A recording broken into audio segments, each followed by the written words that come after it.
5. I think the mayor wants me to come in a couple things. Okay. I know it's gonna be this month. Yeah, so it goes to the city manager. Where he? One. Yeah, there's nothing on one. And our tax margin in kindergarten is so much.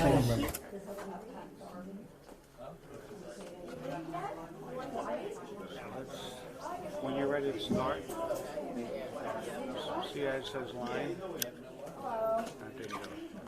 I'm going to put it on 1.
He didn't say he wasn't. Ramon's in the bathroom with his daughter.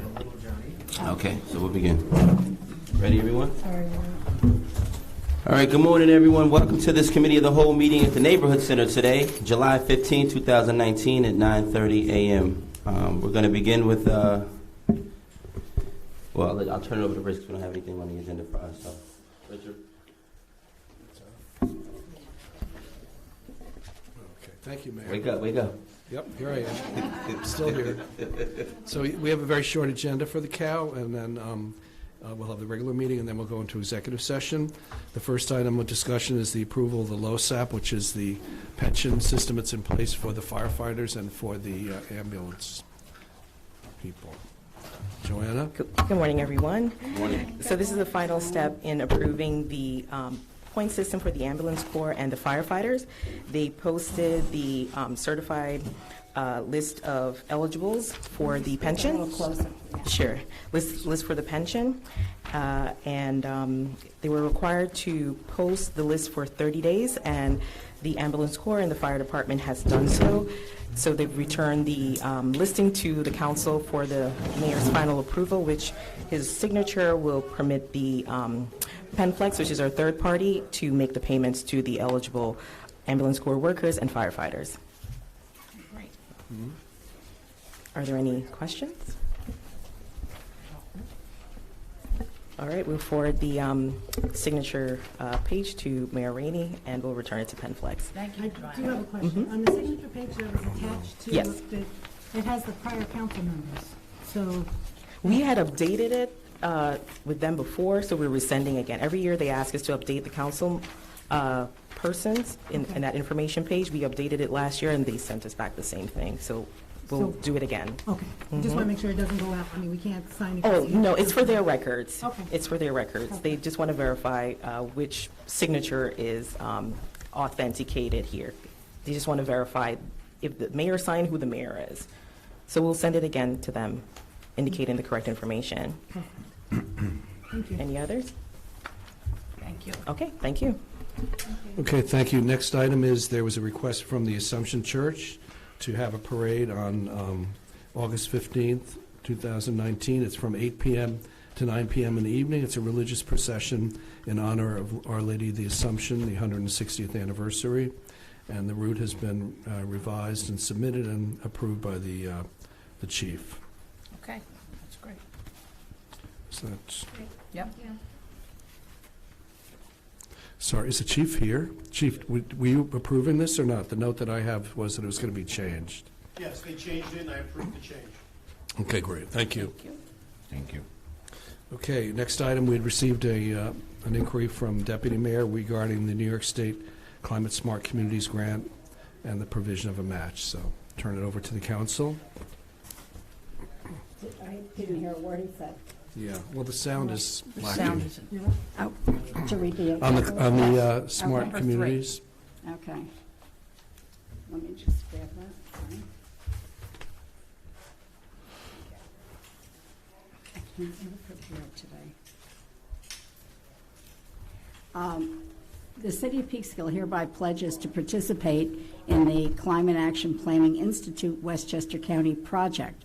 A grant proposal will be submitted to the New York State Climate Smart Communities Grant Program by Westchester County, who is going to be the lead applicant, and Peekskill has secured in-kind matching funds in the amount of $11,007 as contribution, and that's in-kind funds, contribution to the Climate Action Planning Institute Westchester County project. Great. This was something that came across my desk anyway on Wednesday or Thursday of last week, and I thought this was another opportunity. Only 8 municipalities are able to be part of this, and I wanted to make sure that Peekskill was going to be part of this, and apparently we are, so that's a good thing. I also just want to say a big thank you to our Conservation Advisory Council. The reason why the Hudson Valley Regional Council really prioritized as being one of the communities to be picked for this grant was because of all the hard work the CAC has done, as well as members of the planning department, together with our planner, Jessica. They've been critical in ensuring that we're working towards the different goals in order to truly become a climate-smart community. So I'm very happy that we're moving forward with this, and hopefully that will help us meet our goals so we can receive that designation. Thank you. And thank you, Deputy Mayor, for bringing it forward also. Appreciate Oh, that. you're welcome. You're welcome. And I also want to thank, of course, the Conservation Advisory Council. I think the Conservation Advisory Council is made up of a series of really wonderful people, and I know they have the best interest of Peekskill, and just want to thank them as well for this. Is Jessica here today? Jessica Youngblood? Is she No, here? Jean is here. Jean, okay, because she sent us some information on this, and it really kind of works twofold with where we're going, and she already sits as a liaison on the Westchester County Council with this, so this is really an opportunity for us to move forward with our green projects. So, thank you. So where are we at? I'm sorry. Well, I just read this. Oh, okay. This on the agenda. All right, liaison reports? Yes. I'm going to start. Okay.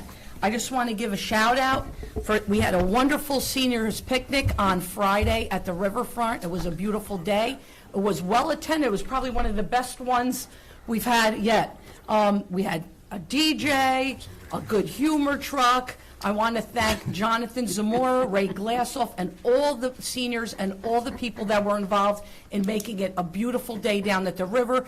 We were dancing, we were eating. I tell you, it was a fabulous event. So I just want to give a shout out and thank you to all those involved, and I think everybody had a great time. Here. There was another event that afternoon at the Youth Bureau, the bullying and anti-drug event. Lots of our youth were there, and it was a beautiful event. There were speakers, thanks to the chief and others that spoke, and the mayor was there, and it was just a really great event. I want to give a shout out to Tuesday McDonald and the staff there at the Youth Bureau. Educating our kids through the summer is so important, and we can't just stop in June, so events like that really bring the community together. There was a lot of adults there, and it was a really well-attended event also. So thank you to the Youth Bureau and the staff there. And I have to give a few shout-outs to the American Legion. Mr. Donahue sent me an email with some events that are happening in the next couple weeks, so please bear with me. The ShopRite gives money, raises money, and they give money to the honor flights. That's what Mr. Donahue and Mr. Varela took part in May. And they send seniors, veterans that have served in the different wars to back to Washington, D.C. for an event there. And they've been doing it every year. And these events that I'm going to read about are ways of making some money so the veterans can go. It's a fundraiser. So the first one is coming up Friday. I have here one Friday, August 2nd, and this is taking place at the American Legion Hall in Peekskill at 6:30. It's called a Wood Sign Paint Fundraiser. And you can register, and you go there and you make like wooden signs for your home or for whatever you want, and the money goes to the veterans. So it's a win-win for everybody. The next event is on Saturday, August 17th at the Veterans at American Legion Hall again on McKinley Street in Peekskill, and it's a bingo event, and it's $45 a person. You can buy tickets in advance at guest services at ShopRite, and you win all kinds of prizes. And I have here handbags. Well, that's all I need to hear is a handbag. So like Coach and Dooney and Burke and Kate Spade and a whole bunch of other things you can win at this event. And it's another win-win that the money goes to help our veterans. And the last one here that I have is a bowling event. Anybody here bowl? That is on Friday, July 26th. It's you can get up to 6 people per lane, $20 a person, and it's at Cortland Lanes. And you can sign up, you call this number 737-1335 to sign up, or you can ask any American Legion member. I'm going to just give out the Mr. Donahue, Mr. Varela, anybody from the American Legion can help you find out exactly how to sign up for these events. But I just want to give a shout out because all this stuff is really a community spirited event, and it helps our veterans. And I want to give a shout out to the American Legion for all they do. So thank you. Pat, just real quickly, the event on August 2nd, do you have a time? Hold on a minute, I gotta get back. While she does that, Councilman Fernandez, any liaison reports? The August 2nd was 6:30, All right, thank you. okay? Councilman Fernandez? No liaison report. Okay, Councilwoman McKenzie? No, just a couple of announcements, since we're on our summer schedule. So the Chamber Expo is Saturday, August 3rd at the Riverfront, and Saturday, July 27th is the Bid Summerfest in the downtown, so just want to make sure everybody's, and I know it's not called the Summerfest, I've been on vacation, so I don't have the exact name in my head, but it's the bid event for that Saturday night. Summer Sounds. Summer Sound, thank you. That's it. Thank you. Councilman Smith? Nothing. All right, Councilperson Agadella? Yes, I just wanted to give a shout out to the Peekskill Museum and Chuck Newman, who had a really interesting presentation this past Sunday, on the Jewish community here in Peekskill. And back in the 40s and the 50s, they largely owned a lot of the businesses in the downtown. I believe they said about close to 80%, and it was quite an interesting presentation. I personally did not know we had such an active Jewish community in Peekskill earlier on, and it was great to learn. I know that they're currently selling a book if you want to learn more. They sold out of their printed versions. I know that they're getting more printed, so please feel free to reach out to the Peekskill Museum to sign up and make sure you get one of those books once they print a new batch. Thank you. And Also on the sale. books, I believe, it's another book by the local Peekskill historian, John Carn. Just want to give him a And shout I out. just want to jump in on that for a minute, because I bought that book. I couldn't attend yesterday, but I did buy the book, and I read it. And growing up here, and I was born in the 60s, so growing up here, my mother would go to Mrs. Friedman, who sold the chickens, and all the Rosenblums that owned those clothing stores, Rubenfelds. It's a big history. The book is wonderful. It really gives you the throwback to old Peekskill and the history of it all. So if you didn't get a chance to get that book and you want to read it, please do. It's really wonderful. I shared it with my family. It brought back so many nice memories. I just want to give that shout out. When they go back into print, they are available at the tea room. They're $20, and all the proceeds go to the temple. Oh, wow. Okay? Thank you. All right, Deputy Mayor? Yeah, the only thing I want to add to the Climate Action Planning Institute grant that we're jumping onto is our Jessica from our planning department emailed me and said this could be a clear step forward with guided assistance, but enough flexibility to set the city up for larger, more comprehensive sustainability projects. So I think, just want to underscore that I think it's a really good thing for us to be doing, and we plan to do more of those. That's it. All right, thank you. So I just want to give a special shout out and thank you to the Shift Masters. They had a car show here at the Westchester Diner this past weekend. That was phenomenal. I'm a huge car fan, but just seeing some of those antique cars from the 50s, 60s, and early 70s was just amazing. So thank you, and they're hoping to and looking forward to coming back next year. Their first initial event was a success, and they usually say that the first annual event isn't as popular as second and third because of the fact that it's the first time, but this time was very, very successful. So thanks to the Shift Masters and the Westchester Diner as well. I'll just piggyback on what Councilman Riley said. The anti-bully, anti-drug event was a success. There was a lot of children. Unfortunately, not a lot of parents attended, but to the children that were there and to the few adults that did show up, thank you for your support and your dedication to our children and our youth, and of course the Youth Borough Youth Board and volunteers. Just want to give a special shout out to the Hudson Valley Mocha of Peekskill. They were recognized this past week by Arts Westchester in White Plains, New York. So we were able to celebrate with them alongside Legislator John Testa was there, and County Executive George Latimer was there, and a few other elected officials were there to say congratulations to them and amongst a few others. And last but not least, to the preschool children that graduated from Jump for Joy this past week, and just want to say special congratulations to all of you. They were really excited to walk across that stage as if they were graduating high school, but it was just preschool, but it's a good start. So congratulations to all of you and your parents as well. That being said, I'd like to make the motion. Oh, you know what? Before I do that, we'll get into the agenda items. Deputy Mayor Talbot, if you wouldn't mind doing the consent agenda. Yes. I'll pass it over to you, and of course, in Resolution J7, I'll pass it to you. Yep. Councilwoman Riley, if you could please do agenda item number J1 and J6. Councilman Fernandez, if you could, please do item J2 and J8. Councilman Smith, if you could, please do number J3 and J10. Councilwoman McKenzie, if you could, please do J4 and J9. Councilperson Agadella, if you could, please do J5 and J11. And Deputy Mayor, J7. Okay, Got it? got it. All right, that being said, I want to say thank you all for tuning in. I'm going to make a motion to adjourn to executive session, then come back to our normal council We're meeting. going to do that after the meeting. You want to do that after the meeting? It's a long one. It's a Huh? long- You want to do it after the meeting? Do that after It's the a meeting? long- Okay, Yeah, sure. I think All so. right, so we'll make a motion to adjourn this to go into our council meeting. So moved. So moved by Councilwoman McKenzie. You have to wait till 10. I have to wait till 10, okay. So we'll just adjourn. recess. Adjourn. Just adjourn. Okay, all right, so we'll still adjourn this meeting, so come back to our council meeting at 10 a.m. on the dot. Do people know that we have goodies over there? What? I'll announce that open. All right. Take a motion. All in favor? All right, we'll be back in 10 minutes.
All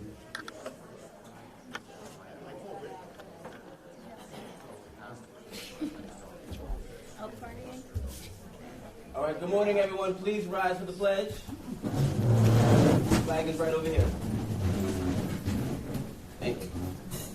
I pledge allegiance to the flag of the United States of America and to the republic for which it stands, one nation, under God, indivisible, with liberty and justice for all. Thank you. You may be seated. All right. Good evening. Almost said evening. Good morning, everyone. Thanks again for attending or tuning into this Common Council meeting on July 15, 2019.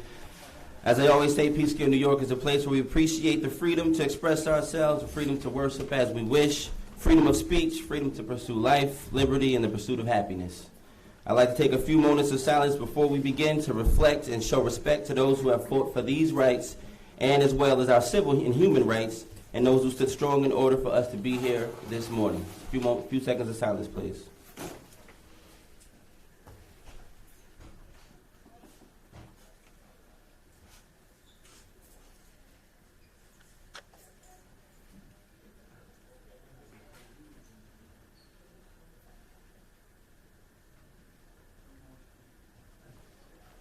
Thank you so much. That being said, I'll call the meeting to order, and I'll start by asking our city clerk to do a roll call, please. Councilman Agadello. Here. Councilman Fernandez. Present. Councilman McKenzie. Present. Councilman Riley. Here. Councilman Smith. Here. Deputy Mayor Talbot. Here. And Mayor Rainey. Here, thank you so much. Next to the reading of the minutes, can we make a Mayor, I motion? move that we waive reading of the minutes. Thank you. Please. Second. All Second. right, all in favor? Aye. All right, thank you. So we'll move right on to that. So at this time, if anybody would like to be heard on any items that are on the agenda, please just step right up to this podium right here. Just state your name and your address.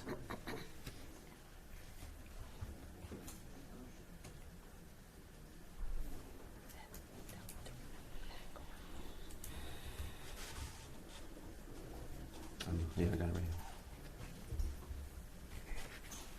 right here. Good morning, Mayor and Council. Morning. Good morning. It's early for me. I just wanted to start by saying that I chose to be here this morning as opposed to a funeral for a wonderful gentleman who passed away recently, General Patrick Garvey. You all know, city manager. I just want to take a very brief moment of silence as his funeral is going on as we speak.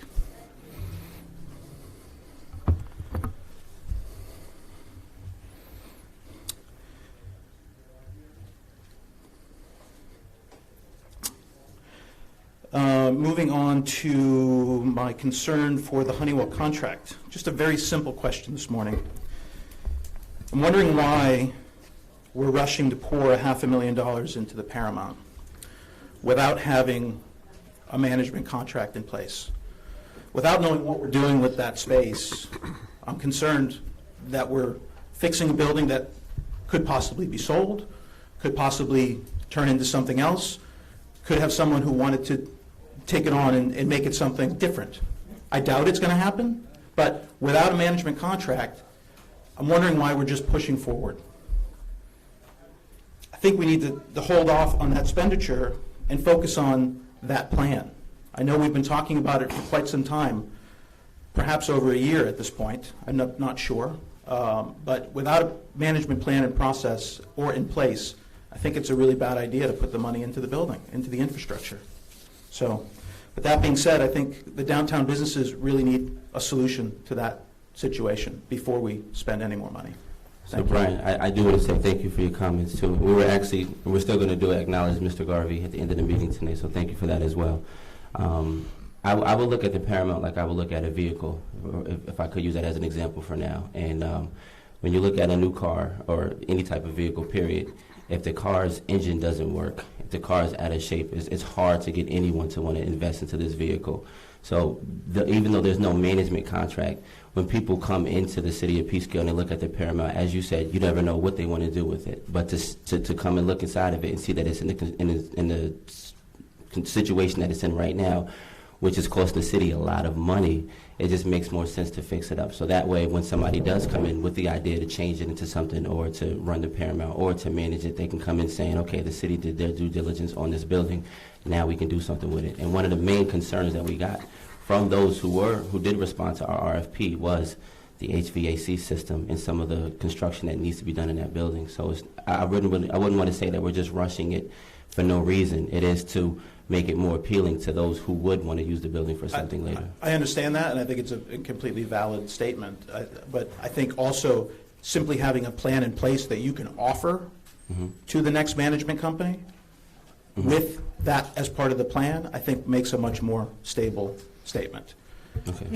Just going in to fix it, maybe not the best solution. Well, let me also it just is say, open Kathy, for a now. second. The theater has been running right now. I understand that. You understand, and Yeah. I'm sure that. It's also been running in this situation Okay, for we 10 should years. Probably, we've heard your statement. Go ahead. Yeah, no, that's okay. Let me just say that it's a city-owned property. So as a city-owned property, we are responsible for that building. Whether it's with contract for someone else, we're responsible for the building. So when there's major infrastructure problems with it, it's the city and the taxpayer who pay for it.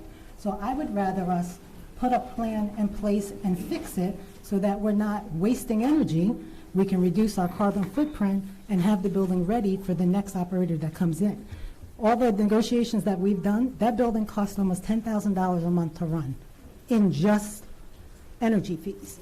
So to continue wasting that and to continue having our taxpayers have to pay that is a great concern. So that's why we want to get this taken care of. And every negotiation that we've had with potential operators, that is the main concern, is that they do not want to take it over without having the energy issue taken Commitment from care the of city. and a commitment from us. Okay. So this gives us an opportunity to really address that. Well, I appreciate it. Thank you.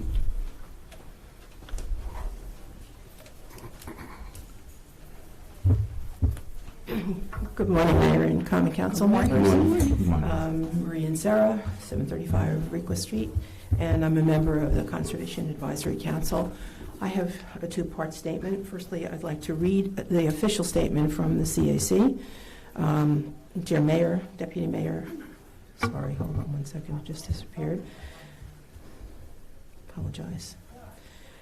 Under the City Charter, the Conservation Advisory Council is tasked with the stewardship and protection of Peekskill's natural resources. To that end, we are writing in regards to the energy performance contract from Honeywell that is currently being considered by the Council.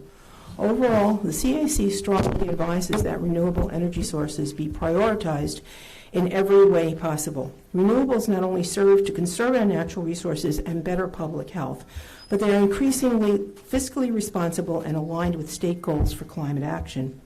We were disappointed to learn that Honeywell's plan for the neighborhood center in Paramount included no renewable energy in any form, relying solely on fossil fuels. Additionally, we are concerned that it is unwise for the council to move forward with this plan, given that it comes from a single company with a vested financial interest in the outcome. We urge the council to table this proposal and seek a second opinion from an independent consultant or other organization such as New York Power Authority, whose advice is not potentially biased by a financial stake. Securing an energy consultant for an overall energy plan for the city could help us generate a cohesive overall plan for city energy planning. We look forward to working with the council on this issue. Sincerely, Kay Barthelmess, Chair, and Jeff Miller, Vice Chair. I have some personal comments, but I can wait my turn and come back if that is what you prefer. No, you're here. Let it go. You can do it now. You're here, do it now. Yeah, no, don't worry, it's okay. It's just. Yeah, Oh, there's a lot of people that okay. really have to see You're not going to be able to come back. This time. Right, Okay. that's my point. Okay. That's exactly my point. I'd like to present a few personal comments about this issue. First, I wish to underscore the fact that we need to be mindful of the fact that there can be no more delay in focusing on renewable energy sources. We are well past the point of simply thinking or talking about it. We're all witnessing the manifestations of climate change as every storm becomes the worst ever. New York State's reforming the energy vision. Goals for 2030 are aggressively positioned at 70% of our electricity coming from renewable sources by 2030.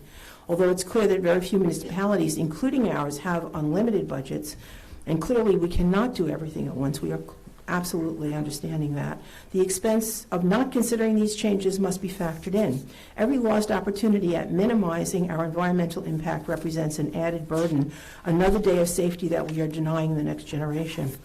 Peekskill has achieved the designation of climate smart community based in part on promoting solar energy to its residents. Why then would we not move forward in adopting these same changes for our municipal buildings? Here is a solution that is well developed, getting less costly every day, and will pay for itself by virtue of the greenhouse gas reduction and in actual savings. In regard to geothermal, although the cost estimate reported at the previous work meeting sounded prohibitive, I would urge estimates by other companies with a projection for energy cost savings over the first 5, 10, and 20 years of use, as well as the greenhouse gas reduction for this modality. Another issue, can we obtain another opinion of the condition of that oil burner in the neighborhood center? If its condition is not as precarious as reported, perhaps we could delay action a bit longer to allow for evaluation of other options. We need to seek out incentives that may be available for cities like ours to adopt clean energy solutions, for example, via the Climate Smart Communities program.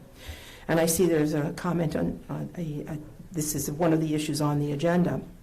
This is one aspect of a field that is not common knowledge for most of us, and that is changing rapidly. For this reason and many others, I maintain that the City of Peekskill needs the services of an energy advisor to provide us with this information and guide us in making the best choices.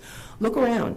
Stories abound about our neighboring cities seeking to hire or already having hired sustainability coordinators or similarly titled consultants in the area. Nyack, Kingston, Beacon, these are all cities that are comparable to Peekskill.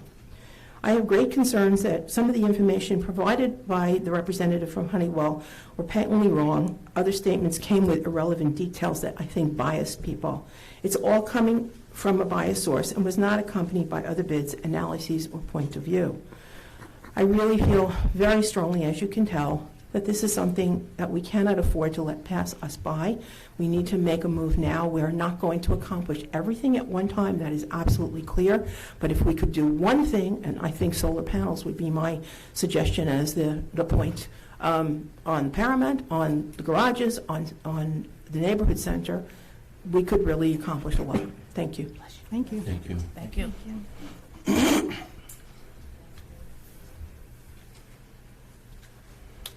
Hi, my name is Tina Monger, and I live on Smith Street. And I want to comment on two agenda items, and that's the grant proposal and the Honeywell proposal. And in doing so, I just want to sort of capture how I feel about these things. And this is a quote: "We are confronted with a fierce urgency of now.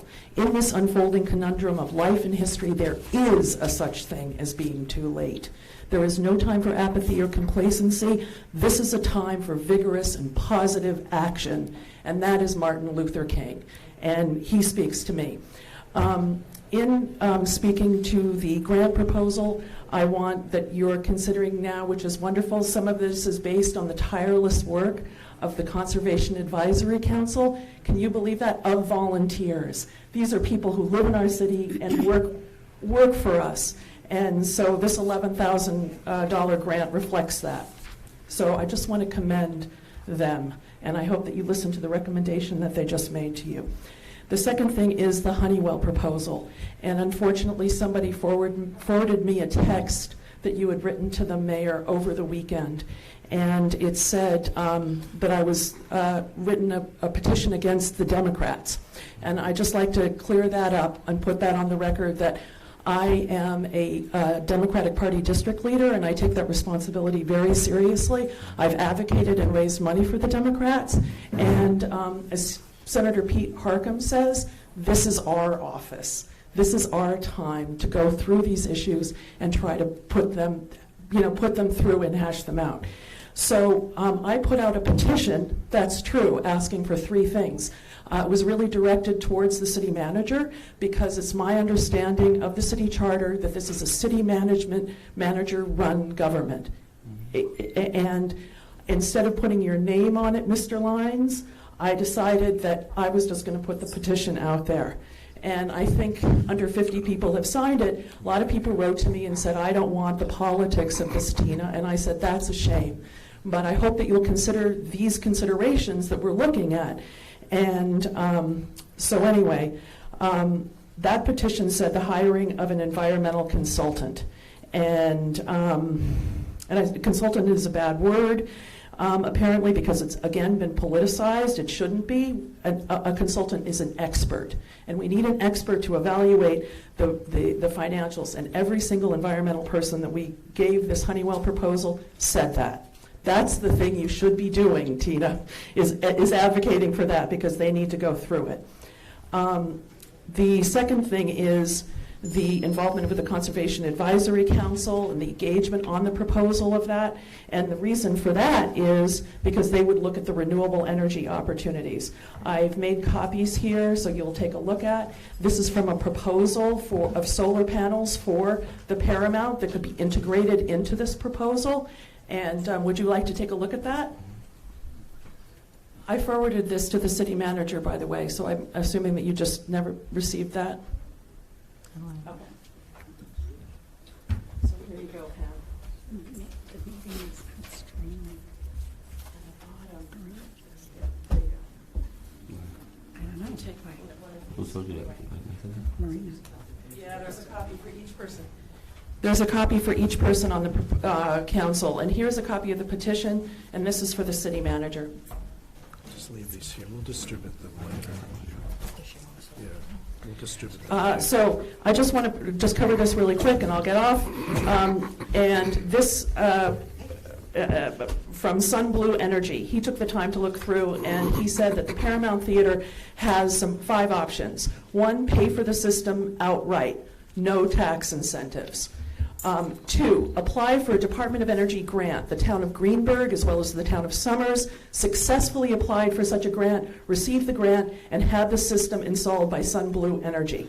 We could do a fundraiser to pay for the system. Churches such as White Plains have done this. An investor, a group of investors who are looking to make a donation, instead own the system and take advantage of the tax incentives. In other words, the federal ITC, which is the federal, it's a tax credit. With very low NIPA rates, these investors would not have a good return on investment, but would be able to contribute to the Paramount in a unique way. Number 5, and I think this is very important, a sponsor provides a grant for the system. Green Mountain Energy donated the funds for the solar energy system installed at the Terrytown Music Hall, which was also installed by this group. So there's definitely, and we reap cost savings. That framework that you want to stay in and is so important to you, we can do. So I really hope that you'll consider this and integrating it and making sure that the energy efficiency upgrades that Honeywell is making is incorporated in such a way that initiatives like this, the vision of something like this, can be put on that. So, by engaging the Conservation Advisory Council and someone like Marie and Sarah, who I've spent the last year and a half, and we have actually advocated in hiring a renewable energy software company to evaluate the city properties.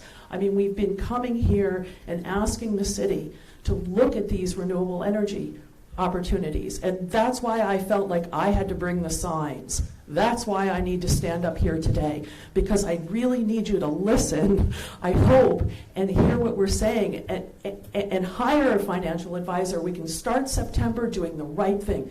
This is a business conscience decision, is to hire that consultant, review the proposal, come back to you with some educated information. Thank you so much for your time. Thank you. Thank you.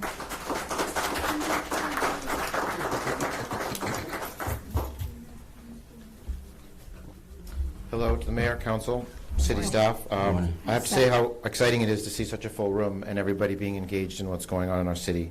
And I think that's the one thing that all of us up here speaking about the Honeywell proposal. Sorry, I didn't say my name. Sepp Spellenhauer, 824 Main. I missed that.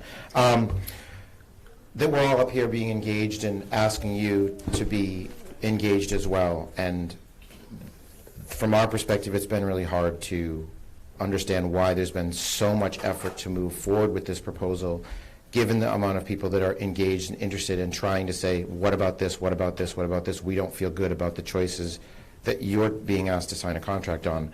And I'd like to bring up a couple of things. As you know, I'm kind of into the details and the weeds. At the Committee of the Whole meeting last week, Vanessa presented and said to, I believe it was directed to the mayor, so we have no problem with the way they are going to be putting in the windows, this is in regards to City Hall, the fact that the rest of the downtown has to adhere to certain rules, but our city buildings do not have to adhere to those same rules, to which the mayor responded, if there's proof in that statement and you got cut off by another council member and you never completed what you were going to say, what would that if mean? And to that end, I did receive a letter, and I did also want to make sure before I forget to thank Ann Scaglione, who's the city comptroller, who took time out of her schedule last week and met with me personally and reviewed documents with me. It was very enlightening, and I enjoyed it very much. Thank you so much. So specifically in regards to the windows, I asked, could the city please provide the planning department approval documents for the new windows? In the meeting last week, the city manager mentioned that the windows in the proposal went through a desk approval. That was not the words that came out of Jean's mouth, but the words that came back on city letterhead were that there is no internal planning approval document that can be provided, as the city does not have such a document. So you asked for proof, there's the proof on city letterhead that tells me that what you ask of the citizens is not the same as you ask of the city for the iconic building that represents the city, City Hall. So to me, that's a bit of a flaw and something that should be addressed. If you go ahead and approve this contract, this should still be addressed. Like, I understand that you want to sign this contract, but that's that. So another thing is that later in the same meeting last week, it had been brought up many times that, Mayor, you would like to connect the citizens to the city staff. And you mentioned that 1.5 years is not enough time to connect anyone in response to another comment made. By the way, these two interactions happen, if anyone wants to look them up, at 50 minutes and 30 seconds is the first one, and 54 minutes and 40 seconds is the second one. That we are trying to do that, but the information isn't out there. Right? If there's no proposal for us to review, it's hard for any of us to know that the city is evaluating windows. I don't recall any time or any proposal in which that information would have been available. And if it didn't even get an approval and there's no documentation that it did, how are any of us supposed to be involved in Connect and attached to this? So some other items that I brought up in my questions, which many of you may have seen, is regarding environmental practices, which is part of this proposal. If we're doing energy efficient, that affects the environment. And I asked about whether or not the windows in City Hall would be salvaged or just thrown out. And the response I got was back, no, that throwing them out is the only option. I'm not sure why. I'm not sure what options can be put in. They claim, the statement was the windows contain hazardous material, lead paint, and they need to be properly abated and disposed. If that's the case, then salvage companies would not exist in this country. So it seems to me there could be green environmental options we could utilize in salvaging the windows so that they don't end up in a dumpster, which you got to pay for the trash removal, and they could also do good for the planet by not being thrown out. Regarding the light fixtures, which I brought up multiple times in many meetings so far, I had asked, well, I had in my questions to the city that said, additionally, during the 624 meeting, the Honeywell representative indicated the specification cut sheets would be made available for review prior to any work being done. Please indicate where in the contract this language is included. And they say that they have been submitted. The contractor requires us to secure building permits where necessary before proceeding with work as part of the permitting process. But that's not public. They can get permits without it going before the public, so we don't necessarily have a time to engage at that point. So the documents are not available to the public in a public meeting or public forum. They go through a building department process, but that doesn't mean they have to be available to us to review them.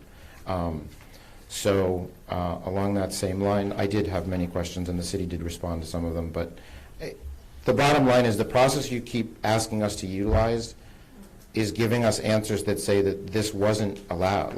There is no public forum for us to interact, and there's no way for the city is communicating this information through the people that are concerned, the CAC not being invited to meetings, not being included in things, not being asked to participate, and yet you have all these people here that are trying to participate. And so I think that's one of the things that a lot of us are concerned about, and why at this point I can't say sign this document. But at the same time, I'm saying, if you don't sign it, what's the process to get this resolved, right? How do I circle back and say, well, I would like to see this fixed? And there, so it's a catch-22, but I feel like I've muddled a lot of things that I've said here, but I've really tried to be clear and make it clear to you that this is a really difficult thing to say yes to at this point, and I hope you don't at this point. And I would say, I think your point about the windows being recycled is a good idea, and we can certainly revisit and look at that again. So how do we do that? I'm just saying that, what do you mean, how are we going to So do it? you think it's a good idea, so if you Okay. sign the contract today, no, it's a real question, how do we make sure that something like that happens? Because we don't have a way to know We what can city. take a look at it, is what I'm saying to you, Seth. Okay. I'm asking who the "we" is. The royal we. I don't, the we, the people who work at City Hall is the we. I think what Sepp is asking is, who is going to be the point person from City Hall to oversee this process, or this project as it happens Our after? City Hall management. So you're saying that our city manager is going to be overseeing, so he'll be speaking to And the appropriate people. There's a lot of our We city. don't have an engineer anymore. Okay, I don't want to have an argument. I'm just saying, we don't have an engineer Just, anymore. if I could just say, our city has a professional staff. I think anytime that you've brought information to us, we've done our best to try to get answers for you. You just said that Ann sat and spoke with you all this week. If you have questions, and that is a valid question, there is lead in it. We don't know what the issue is. We're not, I haven't dug further to see what could be done with it. I didn't know if you were looking to take the windows, not you specifically, but if they could be, I think you said you might want to take the windows. I'll take the windows. So that being a whole separate, separate thing, but what I'm saying to you is, that's a question that you're asking, it's a valid question. The valid questions that we bring before the staff get answered. If you're interested in the windows, I don't know if we can do it because of the lead. It may be a process that we can't do, but we can certainly get the answer for you and get it back. That's all I was trying to That's what indicate. Kathy was Seth. trying to say. Okay. Well, thank you. You're welcome. Thank you.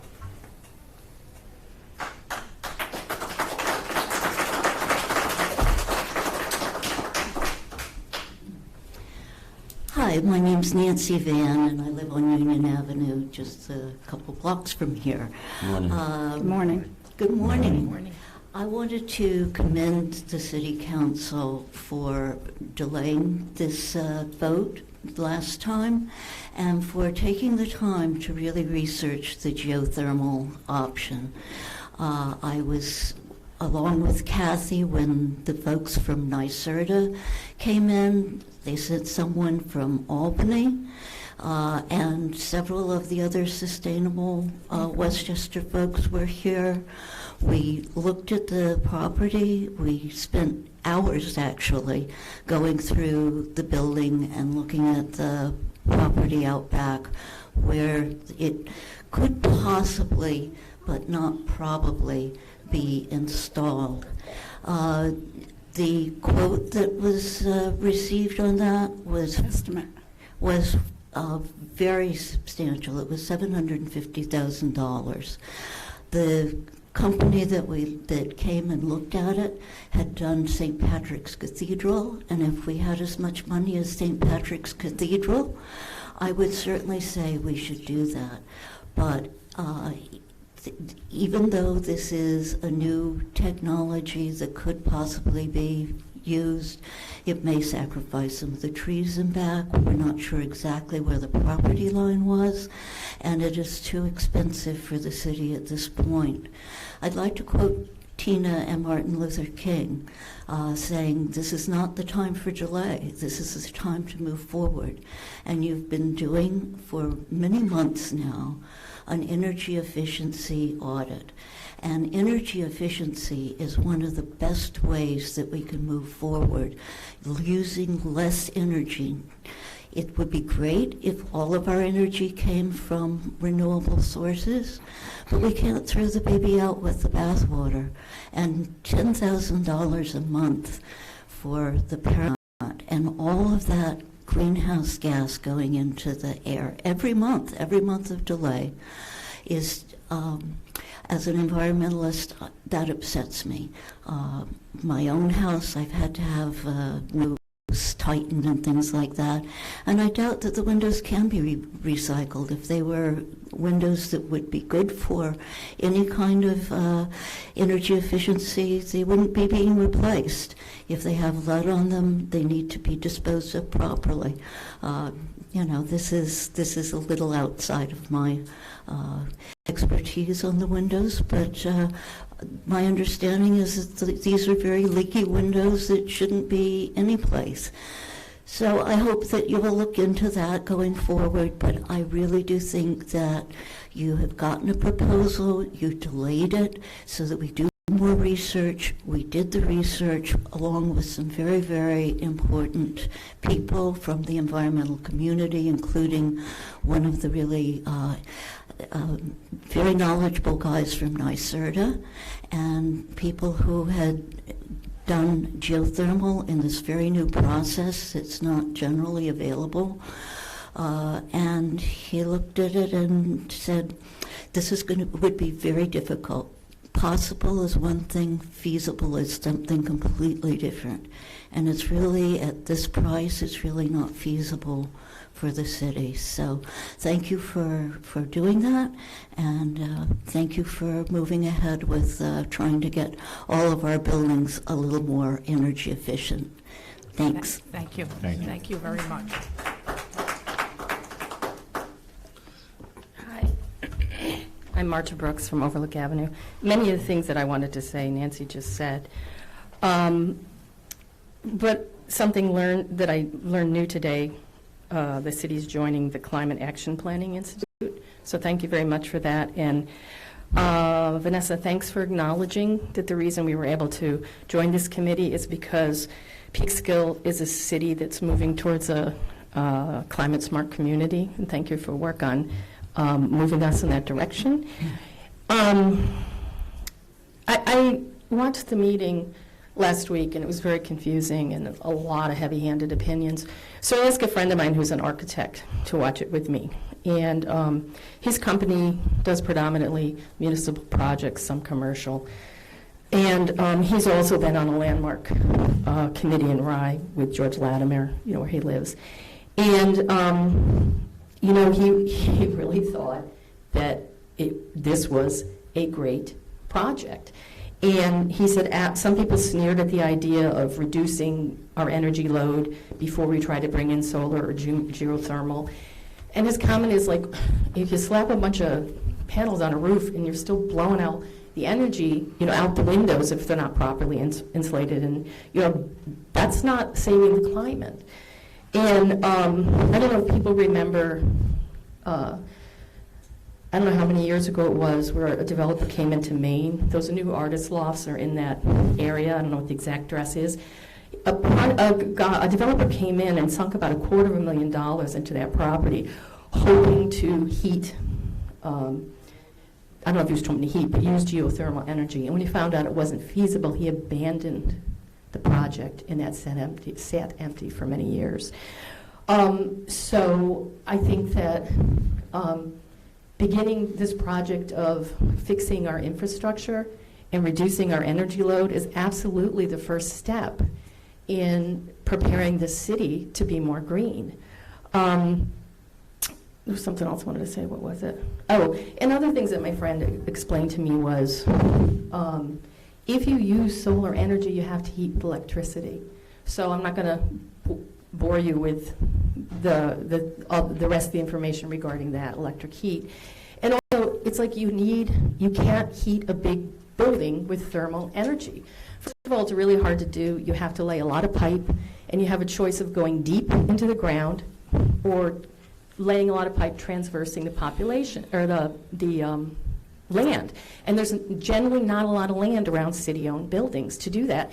And if you go deep, you hit sewage pipes, water pipes, fiber optic cable, that you're still going to need a boiler or a furnace or something in that building. That geothermal brings water into the building at a higher temperature, so you don't have to use as much energy to heat that water, either to use as hot water or to heat the building. So I think people can draw their own conclusions from what I said. And but the other thing I wanted to say is you know, I lived in other states and I've lived in another country, and I keep coming back to New York, and I think about, we've banned fracking. We're closing Indian Point. I believe you guys voted to change the company that we get electricity from a greener source. I know people can opt out. So we're moving in the right direction. And, you know, I just got really upset when people were saying that this council didn't do their due diligence. Because, you know, as Vivian spoke to with the Paramount, the council has a fiduciary responsibility to the city.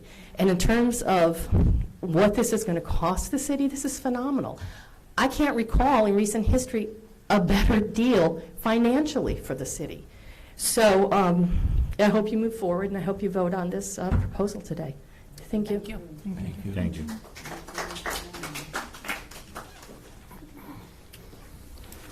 Good morning, Mr. Mayor and members of the Common Council. Good morning. Good morning. Good morning. I'm John Hodgins, North Water Street, Peekskill, and I'm here to voice my opposition to the Honeywell Energy Conservation Contract as presented in today's agenda.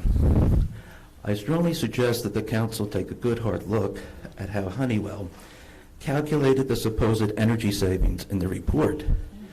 On page 15 of attachment D, the Guarantee and Support Services Agreement under section C.4.2, entitled Hours and Practices, it states, to achieve the savings, Honeywell and customer, City of Peekskill, agree upon the guaranteed period operating parameters described in Exhibits D1. The customer agrees to operate or cause to affect the operation of the M&V systems and equipment in such manner that is in accordance with these guaranteed period operating parameters. In Exhibit D1, page 5, it states that the heating and cooling systems in City Hall, as currently exist and as they propose, operate only until 5 p.m.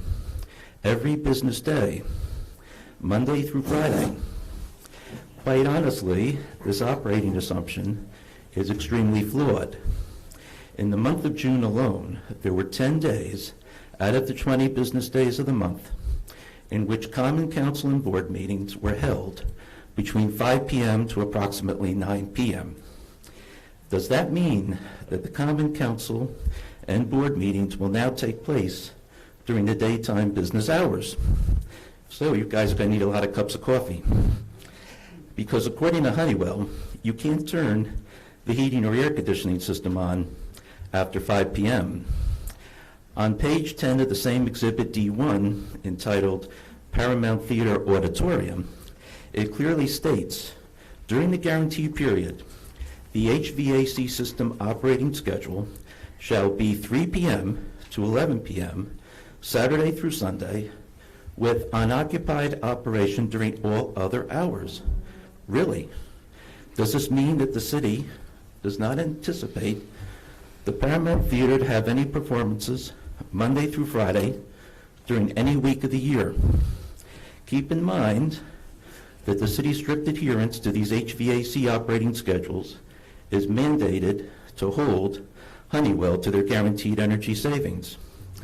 If this is indeed the case, I hope the city has told as many restaurant and hospitality businesses that the Paramount Theater will now only operate on the weekend. But in all seriousness, the Paramount has held performances during the week in the past, and I'm sure it will again in the future. That means that the energy savings guaranteed by Honeywell are already based on flawed assumptions, and its proposed energy usage computations are highly erroneous. Consequently, Honeywell's guarantee will be nullified as soon as you sign the contract. Quite honestly, a guarantee based on flawed operating assumptions and calculations is not worth the paper it's printed on. In my opinion, the Common Council needs to scrap the contract and go back to the drawing board.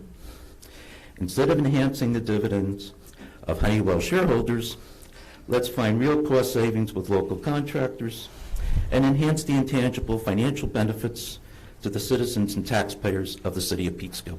Thank you. Thank you, Mr. Hodgins.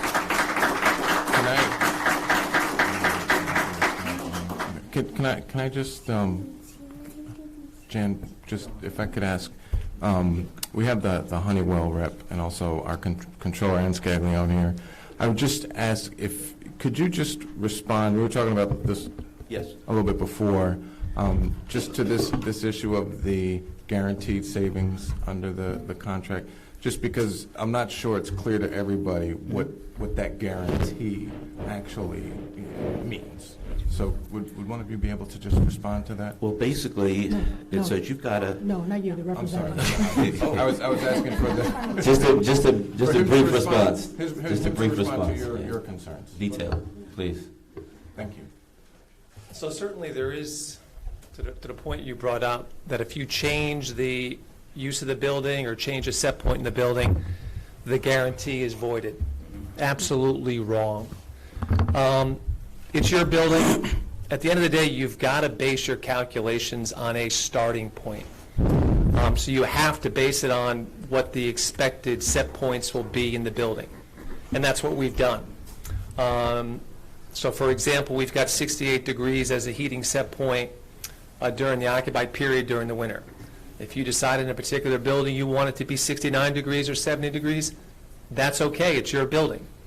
We will quantify what that 2-degree increase means in terms of additional energy spend.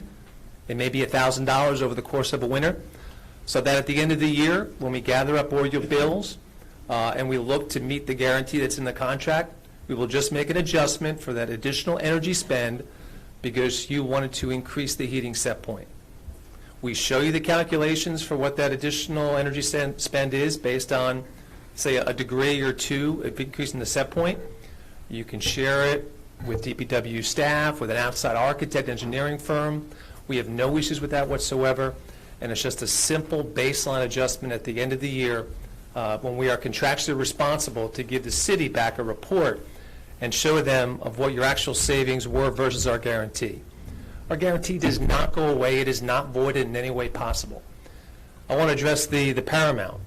You talked about do we have shows Monday through Friday. We did an extensive 2-year history.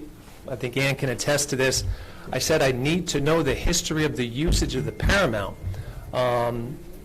because that's critical in terms of the energy that you have currently spent. And yes, the days of shows fluctuated from Monday through Friday, or it might have been a weekend.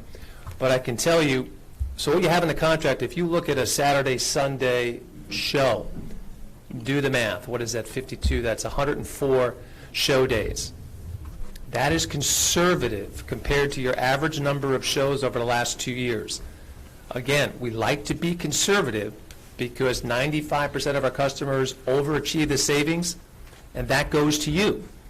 So remember that. The cash flow that you've seen, where I'm saying $100,000 out of pocket over a 20-year term, is just based on my guarantee. I expect it to be quite a bit less because we're going to overdrive the savings. I'm not going to guarantee 100% of what I calculate. Right, so again, at the Paramount, our calculations were based on, if you say Saturday, Sunday, that's, again, 104 shows. You are averaging 60 to 70, quite a bit less than that. So again, just very difficult to write in a contract. Well, your usage hours are going to be in week 1, Monday and Thursday, and week 2 with Saturday, Sunday. No, we quantified a number of days that are extremely conservative compared to the number of shows you've had over the last 2 years. Okay. So, yeah. So thank you so much. We have others that want to comment too, so if I can allow them to come up, please. John? Yeah. John? We have others that want to speak too, so I don't want to make this like I can't rebut? No. Yeah, please.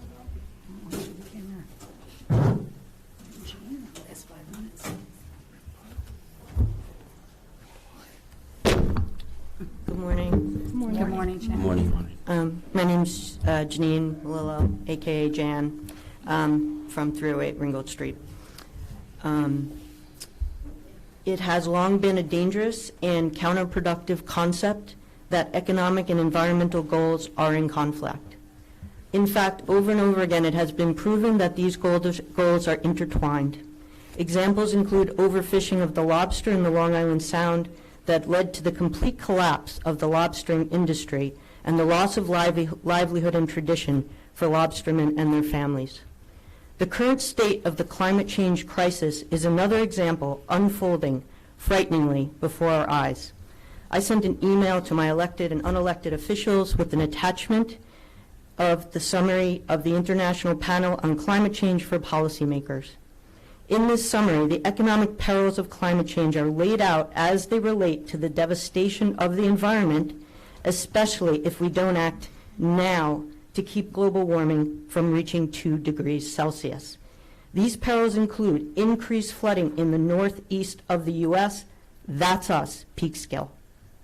The collapse of ecosystems in the ocean and on land that will lead to the collapse of industries and loss of food sources. This means jobs lost and food scarce and more costly for all. The loss of coastal lands and the devastation of cities located on ocean and riverfronts, that's us, Peekskill and New York City. And this will mean real estate losses and the increasing cost of housing, which is already far too high.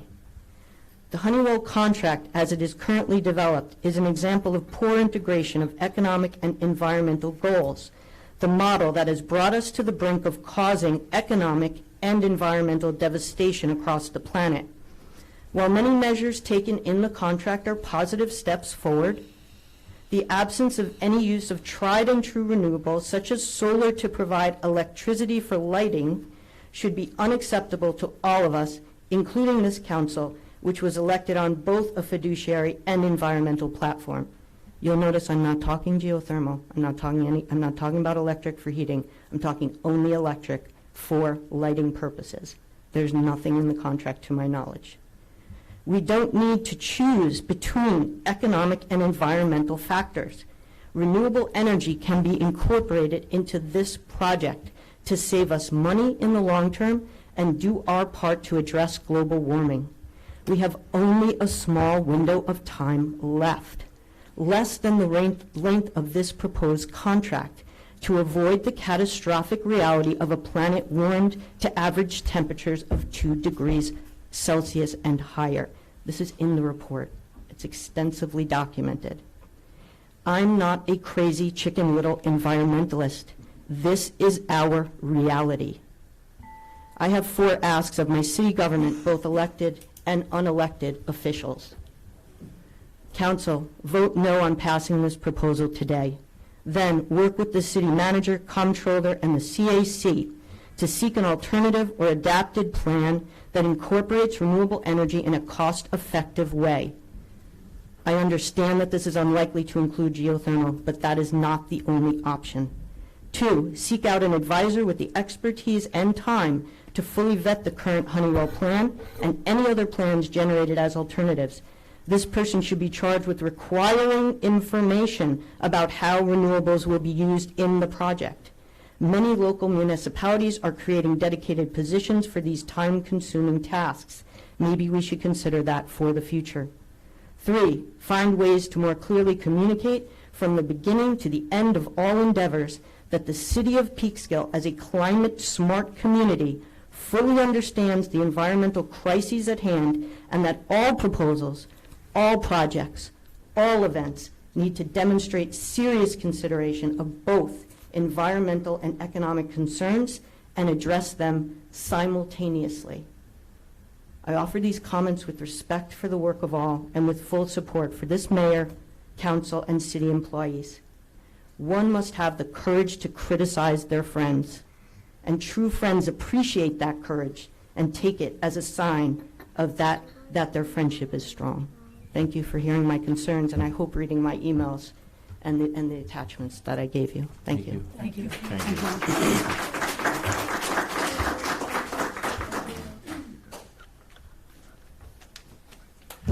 Hi, John Sullivan, Requa Street.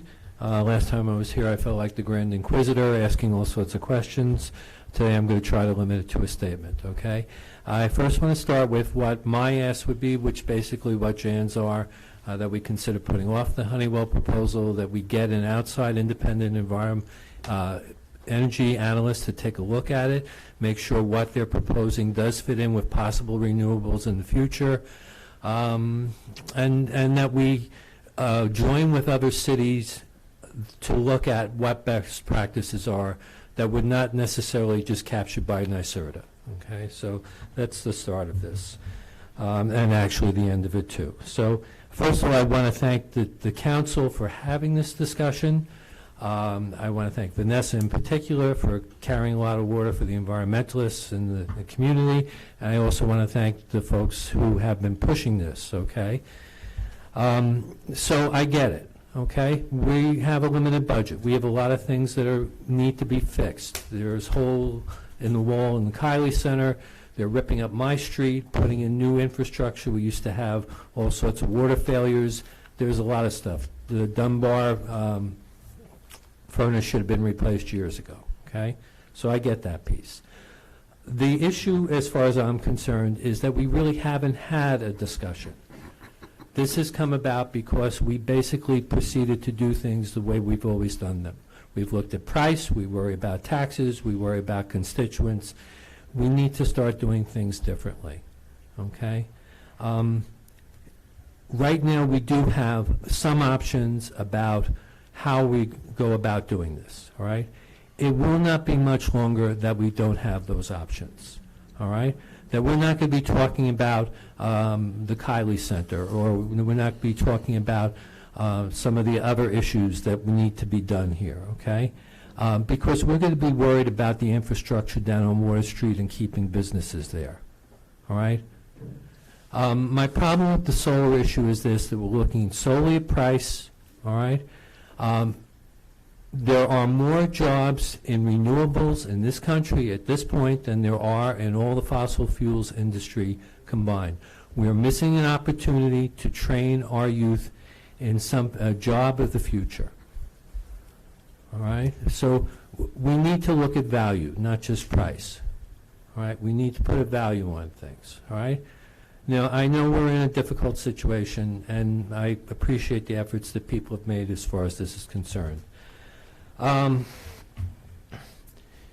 So in the end, please consider an energy consultant. Please consider at least taking a more thorough look at the Honeywell contract.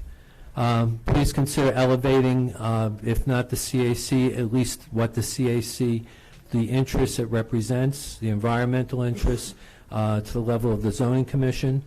They should have the same resources and the same input. And in the end, you know, it may not matter whether we put geothermal here or we put solar panels on the Paramount. 15 years from now, you guys, your children, your grandchildren may be down doing sandbags, down pleading with Danes not to move because there's so much flooding going on down at the river, all right? But I think what will matter will be that you'll be able to turn to your children and your grandchildren and say at some point we realized we had to come out of the wilderness, we had to face what needed to be done, and we started to do it. Thank you. Thank you.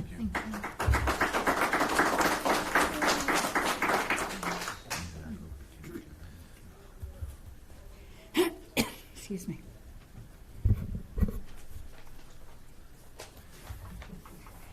Good morning. Good morning. Morning. I'm Barbara Drake, and I live at 100 Ringgold Street here in Peekskill. I am sure that the proposal submitted by Honeywell took a lot of time and effort. It seems very thorough in its considerations of fulfilling some of Peekskill's physical needs. At the same time, it is a long-term debt for the city. My concerns are these. The increasing population puts more cars and trucks going through the city. Does the environmental equivalency of 191 cars off the road reflect what will be needed for the next 20 years? And do the solutions provided by Honeywell give us the most bang for the buck? No one has a crystal ball. But we don't need to commit to a 20-year contract until we are reasonably assured that this work will see us through this period without further harm to our environment, at least to the best of our means. I would like to see an assessment of what Honeywell proposes by an independent environmental group that is not selling goods and services. After all, 20 years is a long time. So let's take some time before we commit. We owe it to our city, and we owe it to our children. Thank you. Thank you.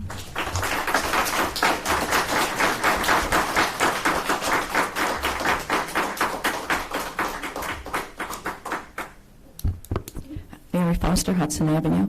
I know we're running late on the hour, so I will be brief. There's just 5 quick points that I just wanted to make. One, thank you so much for having this discussion again and for all the research that's been done in the last month since the last public meeting. And I think it is a testament to the willingness of the council and the staff to hear concerns seriously. And I want to thank our Conservation Advisory Council and the numerous volunteers who are on other boards who have been doing research, whether it's the bid board, the human relations board, or whatever, in looking at this contract and trying to figure out ways of bringing their concerns about conservation with the economics of the contract. So thank you, everybody, for everything you've done. The things about the contract that I think are really critical that you all have answers to, and we don't need to have Honeywell get up and give the answers to the whole public, but presumably you all can do that at the next meeting, and that is, if you're committed to doing phases, so right now we're going to replace failing old stuff with more effective new stuff of the same kind of ilk, whether it's gas windows or whatever.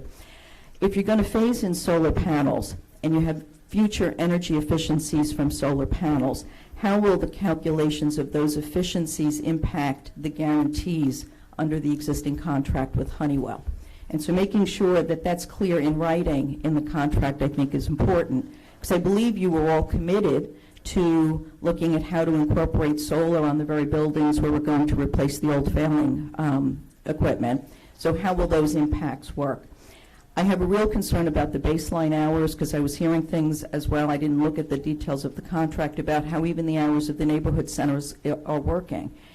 And in looking at historical parameters as opposed to what's happening right now isn't going to be indicative. So as the library is expanding its hours and not knowing whether new equipment will be zoned, so understanding, I think, more nitty-gritty about the baseline hours is really important.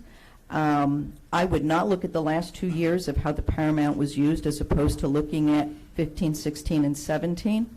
And there is a difference in perhaps the information we as a city may have between when Red House Entertainment booked a show, which is where they paid us rent, versus when they rented the facility where the city got no rent from it. So there were a lot of entertainment happening at the Paramount where the city didn't get a rental fee on it because it was not a book show by Red House, but rather they let somebody else come in and run the show for them. So the baseline hours are really critical. What's not clear to me, and maybe it is to all of you, is the adjustments that will be made to your energy efficiencies in the guarantee period. Is there any point in time where those adjustments become such that the city ends up with a liability? So where your energy efficiencies end up not being achieved because of expanded hours, et cetera, you know, how does that calculation work? And making sure you all are super comfortable with that. And my last point is for the council to really achieve its goals around solar and renewables really requires a full commitment of the staff, because you can only do your job based on the quality of the information that comes to you by the staff. And so making sure that there is that kind of commitment, at all department heads so that people are thinking more broadly. And if that requires education, like sending some of our department heads to other seminars or other places where they're hearing new information, so that they're also questioning some of the old established norms and what else, is out there. I know everybody's busy. It's hard to take time off from your already very full day to go get new information. But I think to the extent that that can be helpful in making sure that what goes in front of you has really been thought through more broadly by the staff, knowing that what your commitments are to conservation and renewables more broadly could be helpful, and it could help improve also how the information is shared with the CAC, the Parks Board, and others as well. And with that, happy summer. To your last point, Mary, whenever I get anything and find out anything, even if I suspect that staff has already received it, I have encouraged staff to attend, and I believe people from the planning department specifically, and sometimes the water department and others, have made a point to attend these conferences. So I'm sort of on top of that. It'd be nice to see that come through in the contracts they present to you all, though. That would be good.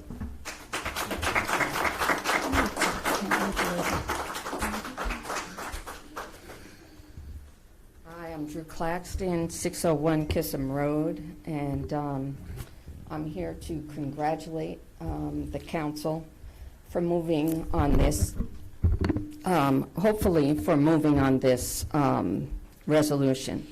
These upgrades are so long overdue. I know that I was on the council for 16 years. At least 8 years ago, we talked about doing an energy audit. You got it done. The Honeywell project is the result of getting that energy audit done. And it really, we have windows that have been falling out of City Hall. We have been losing money on the Paramount. The taxpayers are paying for that Paramount utilities. It is really a waste, not just of money, but of energy, which contributes to our carbon footprint. This project, I sat back, I listened to the CAL meeting, I listened to the council meeting online. Thank God they're videoed. Thank you, Mike Miner, because I can't get out as I used to. And what I heard was that this is a green project. It will reduce the carbon footprint of the city. The Paramount, in particular, is spending a fortune. In the last round, when we lost the Paramount Center for the Arts, and we started to interview people, we had a really, really good team come in. There was someone who was with Lincoln Center Jazz, they partnered with someone from Bloomberg Corporation, they were local out of Croton, they were an excellent, excellent team, and they backed out because we needed to put $1 million system into the Paramount.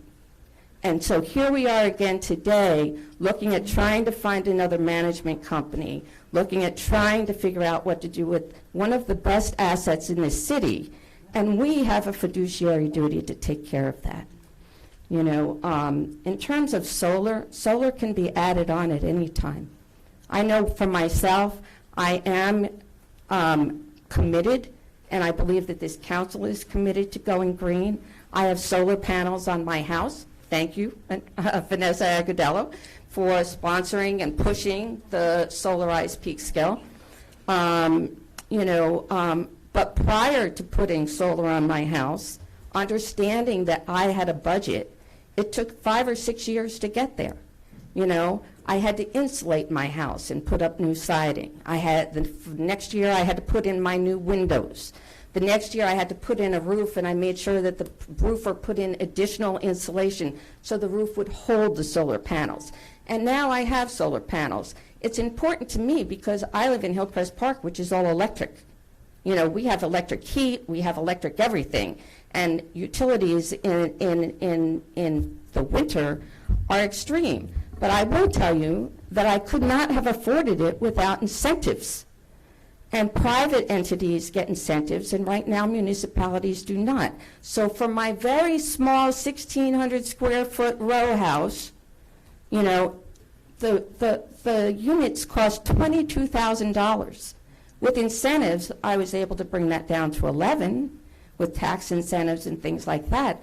For municipal buildings like this, like the Paramount, where the energy load is so much more significant and the space is so much larger, that cost without incentives is prohibitive. I can't imagine. So what I would suggest is that we as a council move forward on this, but also put some pressure on the state to provide grant money incentives so that we can get solar panels.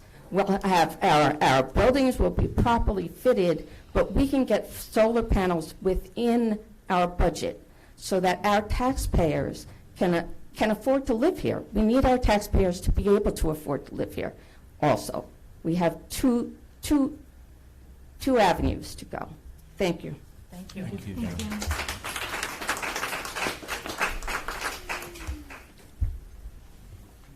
Hello. Good morning. Good morning. Good morning. My name is Geraldine Kearse. I live at 1118 Cortlandt Street in Geraldine, the microphone. Sorry. There you go. Did you hear what I said before? You're a tall lady. Okay. Thank you. I just got a slight complaint. It's about the Juneteenth parade. I know that you did a wonderful job, the city of Peekskill, with organizing it and getting it together.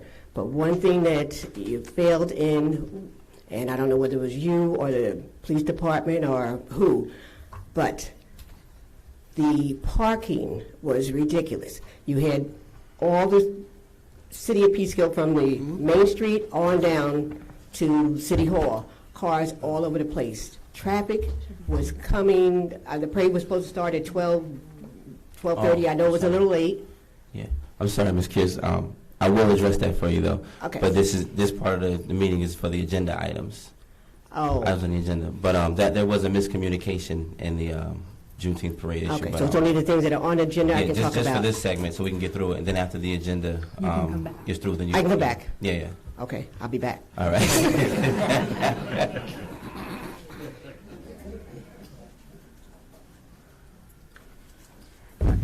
Good, happy summer morning, Mr. Mayor and council members. Jimmy James and Frost Ave. We are on the same team, and I thank Ms. Rapino for that reminder. So it's loathsome to use a word that's been used belligerently by others. Transparency, please. The Honeywell agreement may well be a good value and in the best interest of our city, but that's difficult to know from this 319-page document. The accounting for this document requires that the reader do their own math to follow where the money is coming from and going to. There is an apparent expenditure for support services. This expenditure does not appear in the program overview. The rollout, though a year in the making, surprised many when it came out in June. It's baffling that a public hearing was not scheduled for this issue. After the June council meeting, questions were solicited on the city website, but the questions and responses are not available on that page. Please help your constituents be informed and make that information available. Thank you. Thank you. Thank you.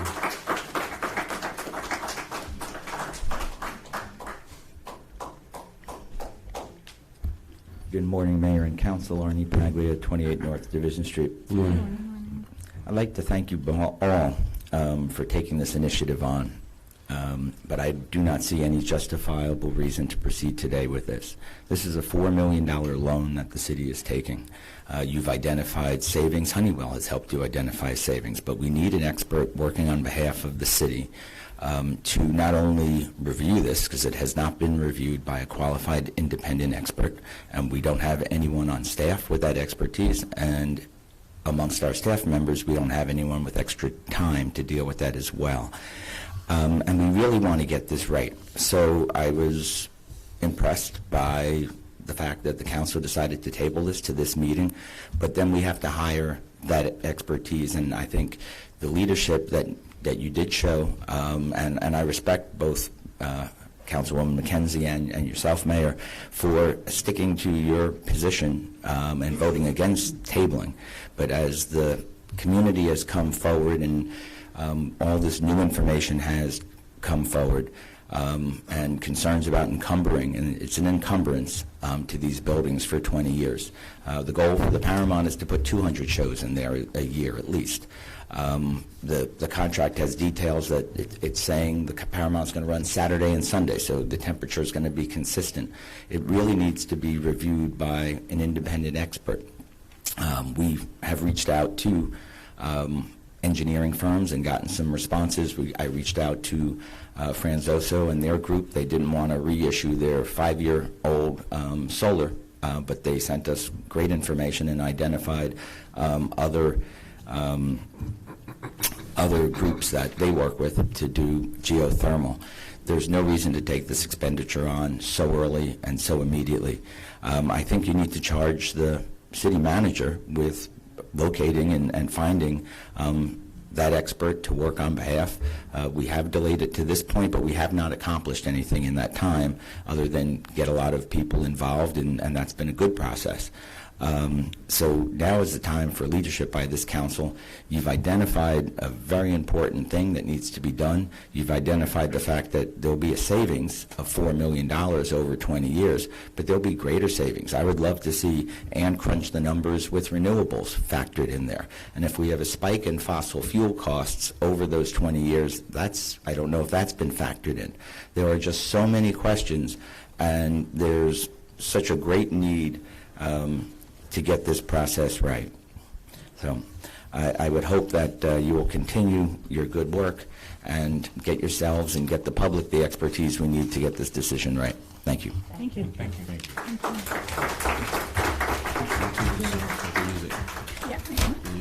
Keep the folder. Thank you. All right, thank you everyone for your comments. At this point, we'll get to our communications. All right, thank you, Pam. Department and/or city manager reports. Thank you. Thank you, Mayor, Council. I just wanted to comment on two notifications that the city recently received. Last week, we received word that the state legislature has approved a $250,000 grant for sidewalk and streetscape improvements on north side of Main Street from Nelson to North Division. So some of this work has already been undertaken by the Carney Project for part of their loft project, but this will continue the sidewalk for the entire length and upgrade a badly needed sidewalk area.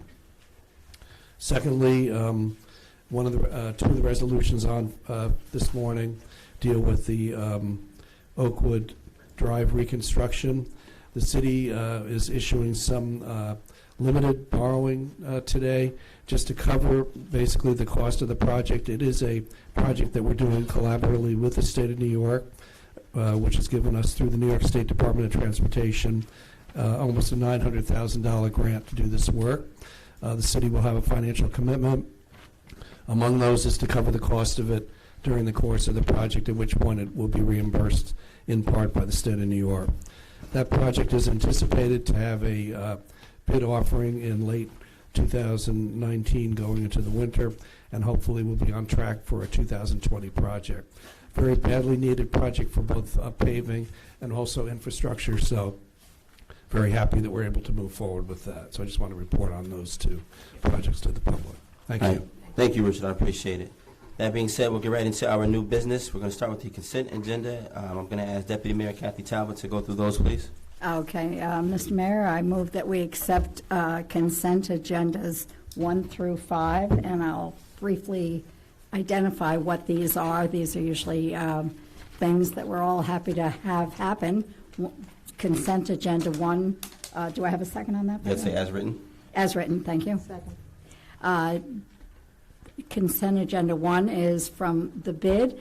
They're holding a Summer Sounds Festival on Saturday, July 27th, and they've requested closing some streets. Consent agenda 2, the Youth Bureau has applied for permission to hold a street fair for National Night Out on Tuesday, August 6th, beginning at 5, ending at 8. Consent agenda 3, the Taconic Roadrunners, in conjunction with the Peekskill Brewery, has requested permission to hold a race on Saturday, August 18th, beginning at 5 and ending at 5:30. Consent agenda 4, a request from the residents of Lincoln Terrace to hold a block party in their neighborhood on Saturday, September 7th. And the consent agenda 5 is a request from the residents of Longview Avenue to hold a block party in their neighborhood on Saturday, September 14th. Mr. Mayor. Thank you, Deputy Mayor. All in favor? Aye. Hearing none opposed, those consent agenda items unanimously carry. So now going into our regular agenda. Resolution J1, Councilwoman Patricia Riley, please. Yes, Mayor. I move to accept Resolution J1 as presented. Before we move on this, I have a question to council. Sure. We had some questions about, I guess, the tenant at this property. So could you just give us some detail as to that question? Yes, with regards to, this is the settlement of a tax certiorari. The tax certiorari was filed by the property owner, not by the tenant. Unfortunately, if the tenant wants to be reimbursed for any taxes as a result of this settlement, that would be between the tenant and the property owner. The city would not be involved in that. Okay. Just want clarification. And what are the repercussions of not approving this and waiting to talk to the owner to see if that is something that can be negotiated? We can discuss that in executive session. It would be legal advice regarding a pending litigation. Okay. Well, for that reason, I would not feel comfortable moving on voting on this today. That's just my opinion. So you're asking to pull the resolution? Sure, I'll put forth a motion to table Resolution J1.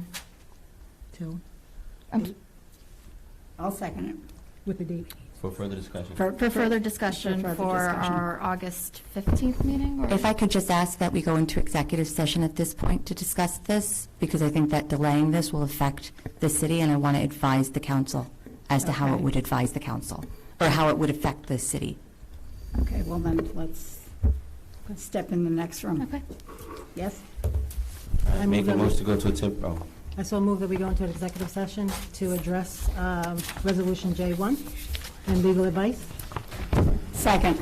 All in favor? Aye. I'll be right back. I'll be right back.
All right, good morning once again. I'd like to make a motion to adjourn executive session to get back into our regular council meeting. So move. So moved by Councilwoman McKenzie, seconded by Deputy Mayor Talbot. All in favor? Aye. All right, we are back into our council meeting. We'll return to Resolution J1 with Councilwoman Riley, please. Okay, Mayor. Oh, I'm sorry. I apologize.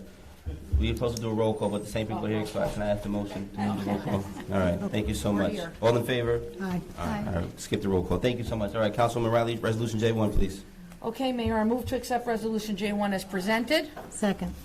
This resolution authorizing the settlement of attached certiorari with 200 North Water Street Corp. and WSH LLC for tax years 2014, 2015, 2016, 2017, 2018, and 2019. Mr. Mayor? Thanks, Councilwoman Riley. All in favor? Aye. Hearing none opposed, that resolution unanimously carries. Resolution J2, Councilman Fernandez, please.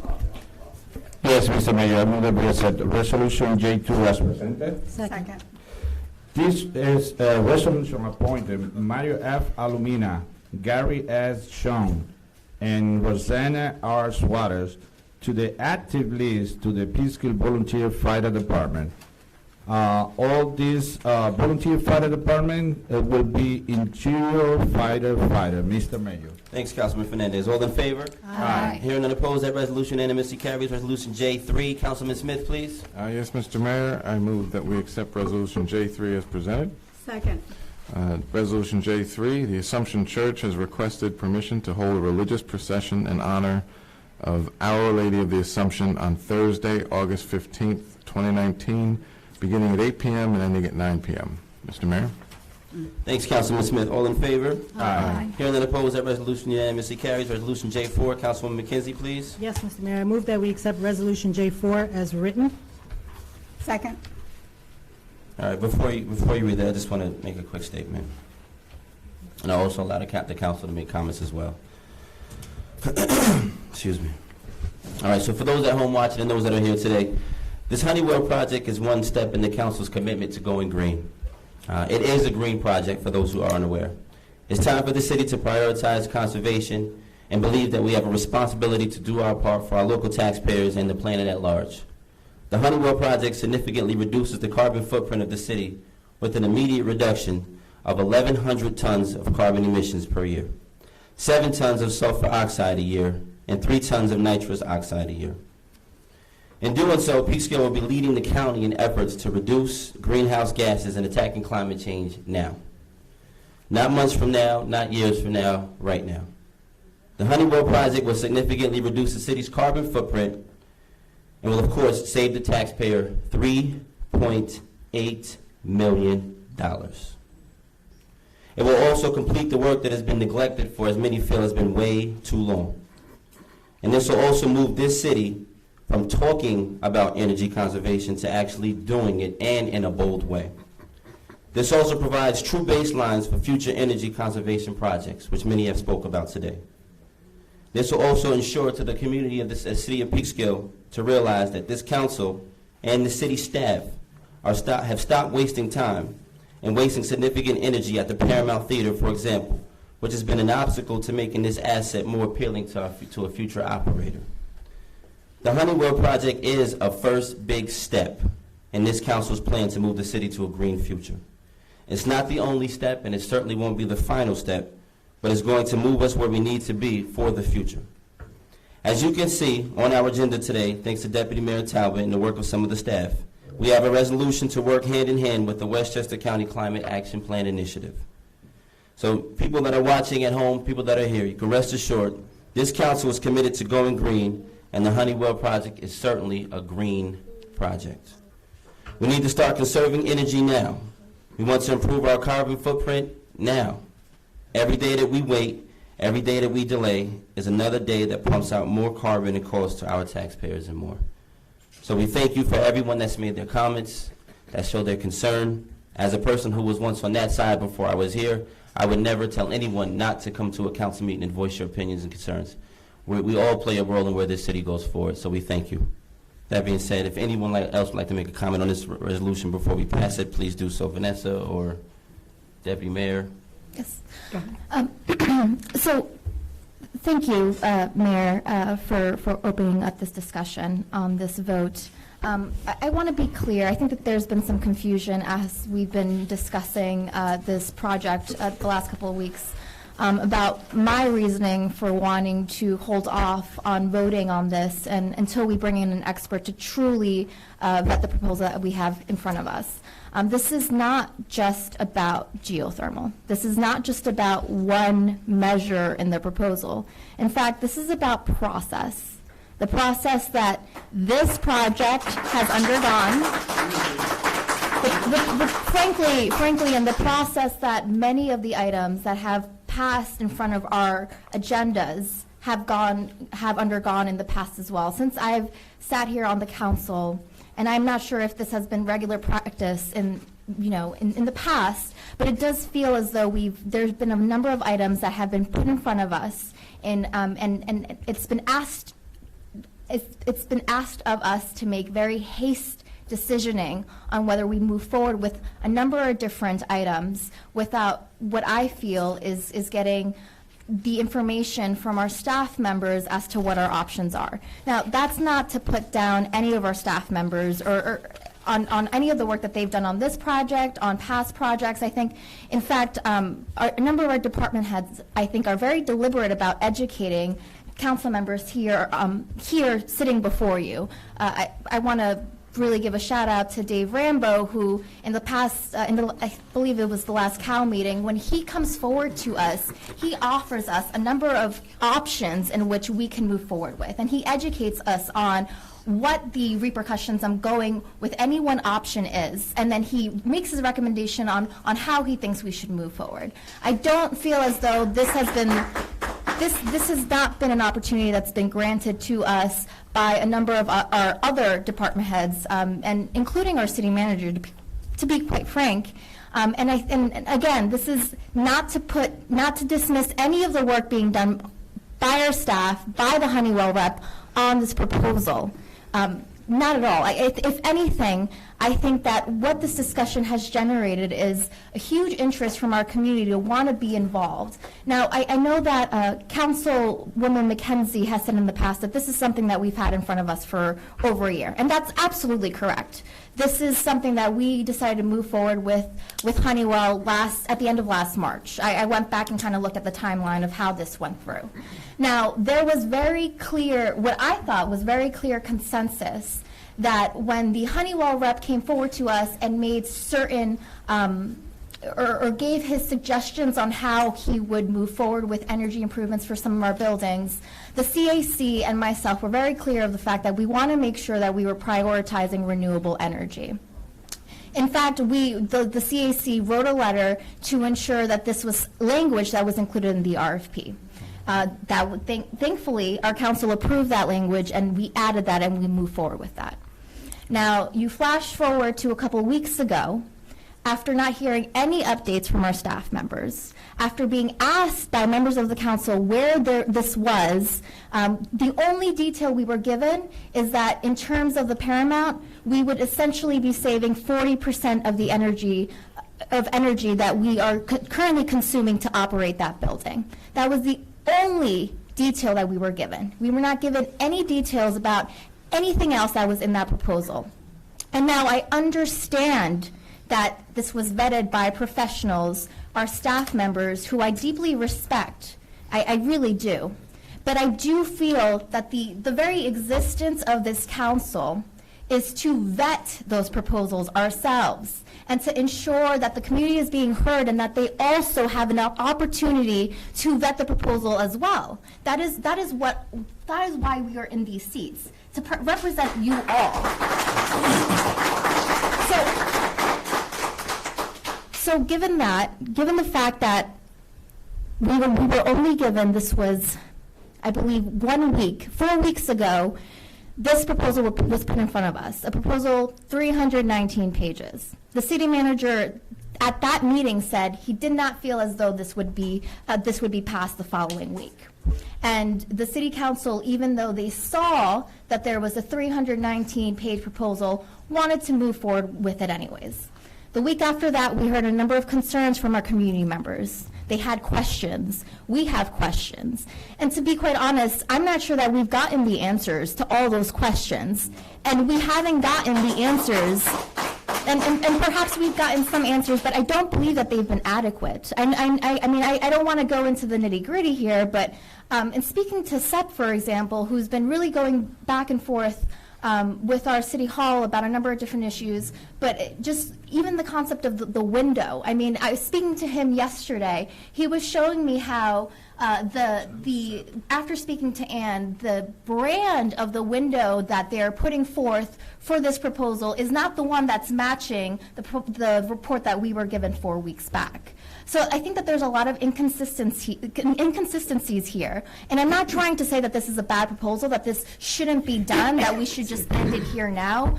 What I am saying is that I think that we have a wonderful opportunity here to work as a team. And I'm not saying a team as in council members. I'm not saying as a party. I'm not even saying as a city hall, but a team with our community, with including our whole city, all of our residents who want to be involved with this process, who want to make suggestions, who want to see these suggestions integrated in an institutional matter, meaning that we don't have them just come up and say, that's a great idea, we'll look into it, meaning that we actually put it on paper and include it in our contracts, that we create processes and protocols to make sure that this is something that we move forward with, not just for this project, but for any project that is being put in front of us in the first place. That is why I will not be voting for this. As great, and I agree with a lot of the sentiments that the mayor just made about this being a step forward. I do believe it is a step forward, but I believe that we owe our city to strive for excellence. And what we have in front of us is not excellence. In fact, our city manager even told us that Brent, our city engineer, left before he could see the full report from start to finish. We do not have an engineer on staff currently to review this report or to give any suggestions for any other options, but we still want to move forward with this. I'm asking that my colleagues please give it until the August meeting and let us actually hire an environmental engineer to go through these proposals and then to oversee the project once we pass it, because I do believe that we will pass it. But it doesn't have to be passed today. It doesn't have to be passed while we have unanswered questions. It doesn't have to be passed now just because we feel as though it has to be done or else we're going to continue. I mean, I get that there are savings here, but prolonging it one more month just to see what our other options are and to actually put an expert that doesn't have a horse in the race into this process, I think is extremely important. So I just want to say,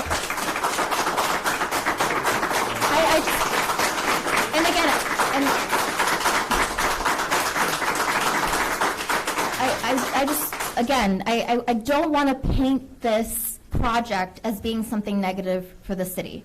At the end of the day, it is net zero cost. It's not costing the city anything but about $200,000 over 20 years. I mean, it's essentially a great plan, but I do think that we can make it better. And by putting forth this proposal now, without looking to see how we can make these little improvements, it means that we're committing to this for 20 years, and then for the lifetime of all the equipment that we're going to be putting into our buildings. That's more than 20 years, and that is way too much time for us to negotiate what we currently are with making a decision based on our fiduciary responsibility and the climate crisis that we're facing at hand. So I really urge the council to consider everything that we've heard from our residents today. Many of them are the most active residents that we've seen since I've been on this council. And I think that their opinions need to be valued, they need to be heard, and we need to show them that they're being heard. And lastly, and I meant to say this early, it's of deep concern to me that the Conservation Advisory Council, who has been so integral in moving us forward to a more sustainable future as a city, is advocating for us to put a pause on this because they themselves have not gotten a chance to review it. I believe we have agencies in place for a reason, and the fact that they're being left out of this process, the fact that the community is being left out of this process, because that is what I believe is happening, is a problem. And I do not want to govern that way. I understand that perhaps this is something that's been done in the past. Perhaps this is business as usual, but business as usual has to stop. That's why I'm sitting in this seat right now, and I hope that my colleagues can somehow find a way to understand that and realize that the world is not going to end tomorrow if we don't pass this. We can give it another month. We can hire an engineer, and we can do this the right way. And we can be successful. I believe that this project can be very successful, and I hope that you all agree with me as well. Thank you. Thank you so much.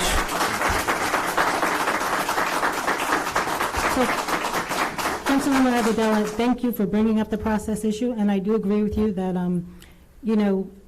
there's a lot of stuff going on. But the process of this was, the Honeywell project on the agenda today is the culmination of a very deliberative process in which the council and city staff recognized the need for energy conservation measures. We approved the company to conduct the audit. We reviewed the results and the recommendations of the energy conservation audit, conducted our due diligence, and recognized our fiduciary duty to the taxpayer. In the second quarter of 2018, the council agreed to do a comprehensive energy audit for which recommendations would be cost neutral to the city. We spoke to two companies, NYPA, which everyone is talking about in CSC, we want now to give them work. NYPA wanted $33,000 to do the audit. They had an invested interest in the beginning for $33,000. We looked at Honeywell, who conducted the audit at no charge. In June of 2018, the council voted unanimously by resolution to select Honeywell to conduct the comprehensive energy audit of various city-owned buildings. In October of 2018, Honeywell provided the city with a comprehensive energy audit that included practical energy conservation measures that met the city's economic criteria to be cost neutral for our taxpayers. In November and December, the city staff obtained from New York State a sample RFP to find a company to do the projects identified in the audit. In December of 2018, the city sent out the RFP. A lot of people are saying there was never an RFP. The RFP went out. There were 7 responses to that RFP. 2 actually submitted proposals. One was Honeywell, and the other company was Johnson Controls. NYPA did not submit a response to the RFP. They had an opportunity, but they did not submit an RFP. After the review of the responses to the RFP, the city selected Honeywell. Note, Honeywell is considered to be a good company by NYSERDA. City staff, including our engineer, our comptroller, city manager, and others, worked with Honeywell on this project. Honeywell also incorporates on this project 2 professional engineers and 4 certified engineer managers. They're all assigned to this project, working daily on this. On June 24, 2019, the project was presented to the council and set for resolution on 7/1. The proposal was posted on the city webpage and was available for review in City Hall. On July 1st, 2019, there was public comment and concerns from citizens. So the resolution was held over until today, July 15th, for further review. At that time, in that meeting, I specifically stated that the July 15th meeting was a morning meeting to be held here at the neighborhood center. So concerned individuals were asked to submit their questions to our comptroller.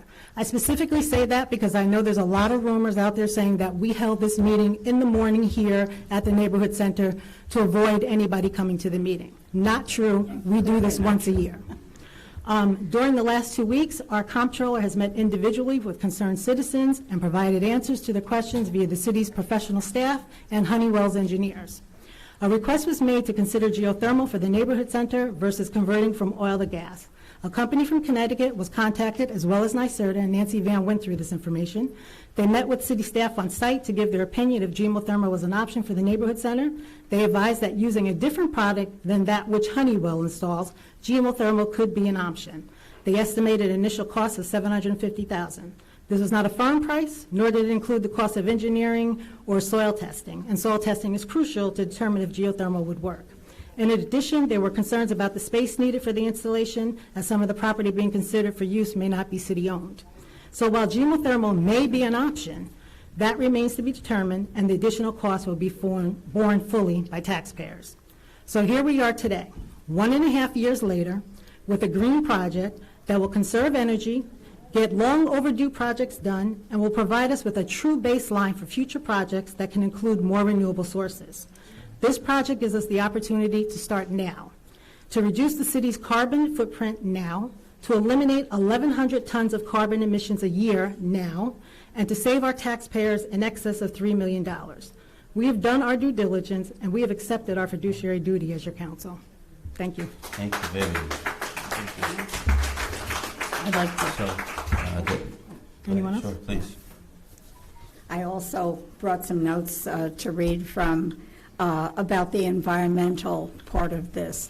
The Honeywell project may not be perfect or as green as some would like, but it is a green project. The project provides the city energy savings and significantly reduces the city's carbon footprint, as has been stated prior, moving us toward being a greener city and laying the groundwork for additional greening of Peekskill. When it comes to environmental issues, this council has been the most progressive. I have championed environmental issues for the 8 years that I've been on the council. And in just the past 2 years, this council has taken numerous environmental issues, and beyond 2 years, for the 4, 5, 6 years through prior administrations. We worked with the Nature Conservancy to analyze regional approaches to addressing climate change. Earned Peekskill the designation of a clean community, which has qualified us for NYSERDA grant funding for future green projects. We've taken steps to obtain certification in the New York State Climate Smart Communities program. Benchmarked energy use, and I would give my colleague Vanessa Agudelo some kudos for that, because she pushed that initiative in all our city-owned buildings and converted to LED streetlights, which was a big thing. Enacted the Energize New York financing and encourage private investment in solar on residential and commercial buildings. Again, we had that big Solarize Peekskill campaign that was very successful. I think almost 30 buildings became solarized, and I think many more since then. And prior to that, there was also another grant that came down from NYSERDA that many of us took advantage of to insulate our houses, which is one of the biggest ways to save energy. So if anyone hasn't done that, I suggest that you try doing that. It's sort of a baseline of what you can do. We enacted the community choice aggregation to provide Con Ed customers green energy at lower prices, and that took some time to get through. There was a lot of misinformation put out deliberately about that. It became a political football, but we got that thing to happen. We secured a $16,000 grant to purchase and install 2 electric vehicle charging stations, hoping that we look to the future and get more of them even to come in as electric cars become more affordable. Honeywell project is one step in a long commitment to moving the city forward to proactively address climate change. I thank this council for its foresight and determination to make these changes. The Honeywell project will address work that is long overdue, and will significantly reduce the city's carbon footprint at minimal cost to the taxpayer. Thank you, Deputy. I'd like to. Sure. First of all, I'd like to thank the staff, because every time we had a question, they were utmost professionals. Very much so. And their hard work. So I really want to give them a shout out. I do too. And this was a very thoughtful process. We asked questions, we called people, we answered emails. We really took this to heart, because we heard people asking us questions, we answered it. But this is something I feel is very important and very good for the city. Somehow it's gotten to be a little bit almost vilified. But this is something really good, and me being a citizen all my life here, I'm very thoughtful with this and mindful, but I'm also mindful of our residents. I wrote a couple little things down on what kind of work is going to get done, because sometimes everything gets lost in what we're saying. So for what we're spending, what we're getting is phenomenal. So I'd just like to share this with you, please. The Honeywell project was designed to be a green project to significantly reduce the city's carbon footprint and is cost neutral. The work that will get done is as follows, and please listen. LED lighting and lighting controls, street light upgrades, boiler replacement at the neighborhood center, that's where we are now, and the water plant. And that includes oil to gas conversion at the neighborhood center. So we'll stop burning that nasty oil. Is gas the best? Well, no, it's not, but that's what we have, and it's cleaner right now, so that's what we're going to go for, to clean up that oil. Paramount Theater upgrades. We desperately need that. Building management system upgrades. Fan motors installed at the police station, city court, and neighborhood center. Building improvements in City Hall. Window replacements at City Hall. Pipe insulation. Desktop computer power management. Smart power strips.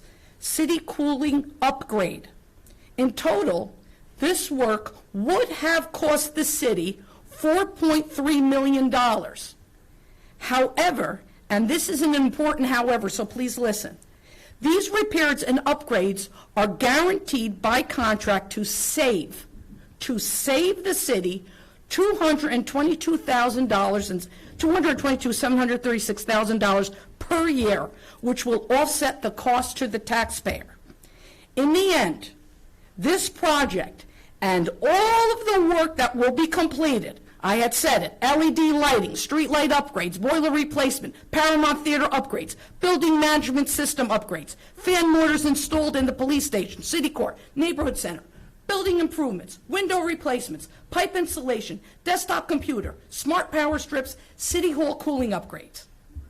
All of this work that we've completed will only cost the city $9,000 a year for the next 20 years. That's $180,000 in total. So for $4.3 million of the work, the city would actually spend $180,000. I don't know if anybody ever did homeowner upgrades to anything in your house, but putting in a window in a house is expensive. Putting in a new door is expensive. Changing your heat for whatever you're going to do is expensive. If you have to dig up your oil tank and put in something else, that's a huge expense. So to me, this is a no-brainer. This is something that I feel passionate about, that we need to do this for the residents of Peekskill, and we have to be cognizant of our taxpayers and our residents. So that is my 2 cents, what I'm putting in today. But I thank you all for coming. It's very important that we all have a voice and to come up and speak, and that's what this is all about. So thank you for listening to me, too. Thanks, Councilwoman Riley. Okay, so I thank my colleagues for their comments and also for the comments that were made earlier by members of the community. This is a big decision, and it's not one that has been taken lightly, I don't believe, by the city, by the staff, or by the council, and the concerns that you have registered not only today, but whether in previous meetings or reaching out to the council or reaching out to us individually are all very important and instructive in this conversation, in this process moving forward. A couple of thoughts. I think that I appreciate the council, the CAC issuing a formal statement on this matter. I know you had to kind of scramble to put that together last minute. I would have liked to have seen the CAC's involvement, more involvement with the CAC earlier on in this process, and I'm not saying that to impugn anything that you've done or insinuate that there was a lack of involvement. I think that my colleague, Councilperson Agudelo, is absolutely correct in her opinions regarding more involvement, particularly with the CAC, particularly with the community. I think if we learn anything through this process, it's that we have boards like that for a reason, and that their input is very valuable, and that whether it's regarding this project moving forward or whether it's regarding future projects, I would certainly like to see more community or communication between our respective boards and the CAC and the city, because you're the ones who are volunteers who are kind of tasked with providing the city with direction with respect to our renewable goals. So I would like to see more of that moving forward. I think that the questions that have been raised today and the questions that were raised 3 weeks ago are valid with respect to whether it's what's the plan, whether or not geothermal, which clearly is at this point cost prohibitive, whether it's can we do solar on any of our buildings, and what would that how is that going to impact whether it's cost savings or just the nature of the contract in the future. My concern is that if we put this off any further, if we put this off, let's say another month, another 6 weeks, what more questions are going to arise that we're going to then need to have answers to before we're able to move forward with this contract? As has been stated, none of us have a crystal ball, and we don't know what questions might arise. But I have listened to the concerns by my colleagues, by constituents. I've listened to the information provided by the city staff, by the Honeywell rep who was here earlier, who was here earlier and had to leave evidently, and I'm comfortable moving forward with this today. I don't think that the process has been perfect, and there's no such thing as a perfect contract. But I think that what we have with the Honeywell contract, as was stated by Deputy Mayor Talbot just a moment ago, is the culmination of years of work and effort by members of the council and the community to get to this point, to put us in a position to move forward with this. And on those grounds, I will be voting to move forward with this contract today. Yes. I just want to make a comment about what is the real reason that I am sitting in this position today. Honestly, my real reason I had in my leg a few minutes ago and now is behind me. And environmental is the future. But we have a problem now. This is not my area. I have to be honest. I don't have another knowledge about that. The decision that I took in the last meeting to vote and hold this issue, it was almost decided for, I had to say, to listen all the concern about the community and know the people in the group who really is involved in environmental and Peekskill. That's a great group who work for that particular issues who affect everybody. And I had to encourage and say, and they are really, really passionate. They are really, and they are doing a lot of good things for create a good environment about to people know what's going on in the entire country. In November 8, 2016, I took that decision.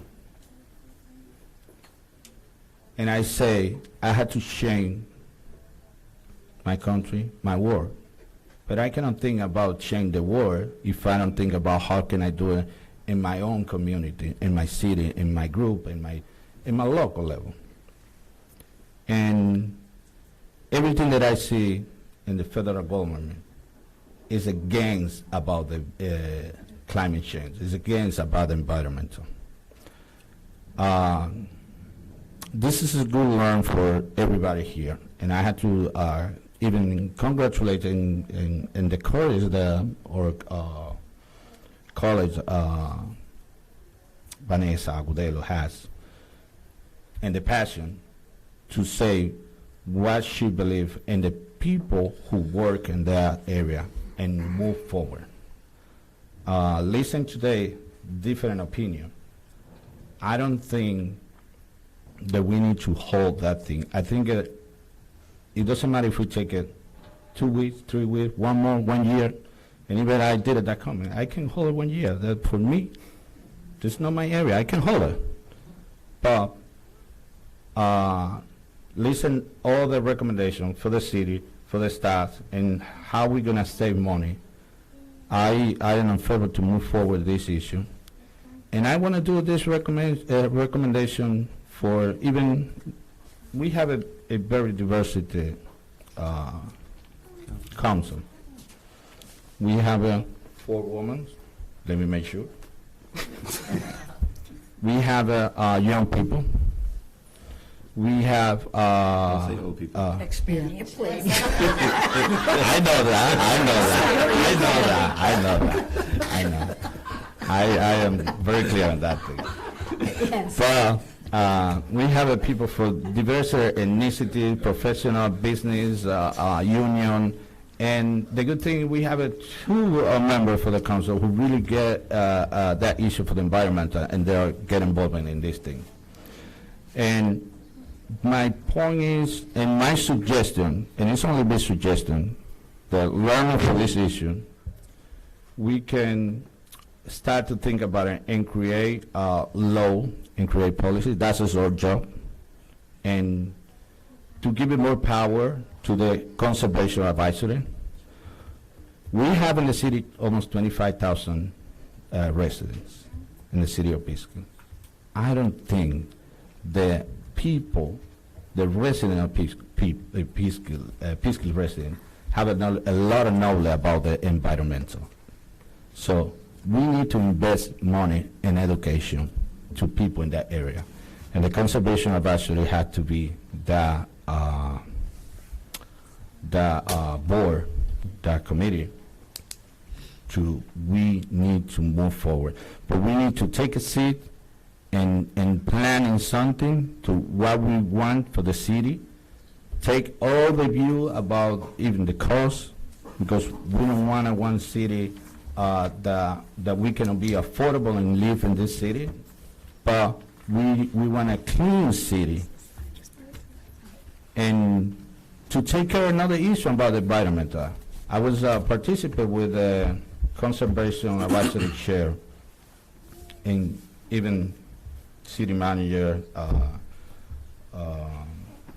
part for the artists members for the city. And we did it in DPW staff, former director Brian Brain, and the new director Rambo.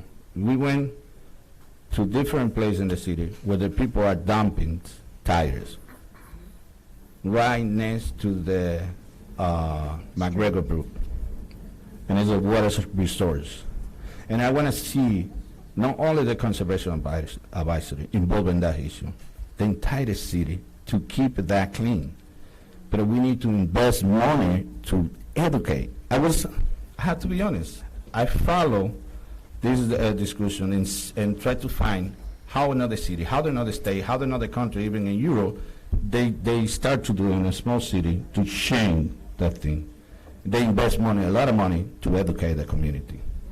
If we don't do that, we're going to be fighting for these issues in many years. So I just want to encourage and keep that suggestion. And I think all the members for this common council, we're going to work in that and move forward to give more power to the conservation advisory and even dedicate some money to educate the people.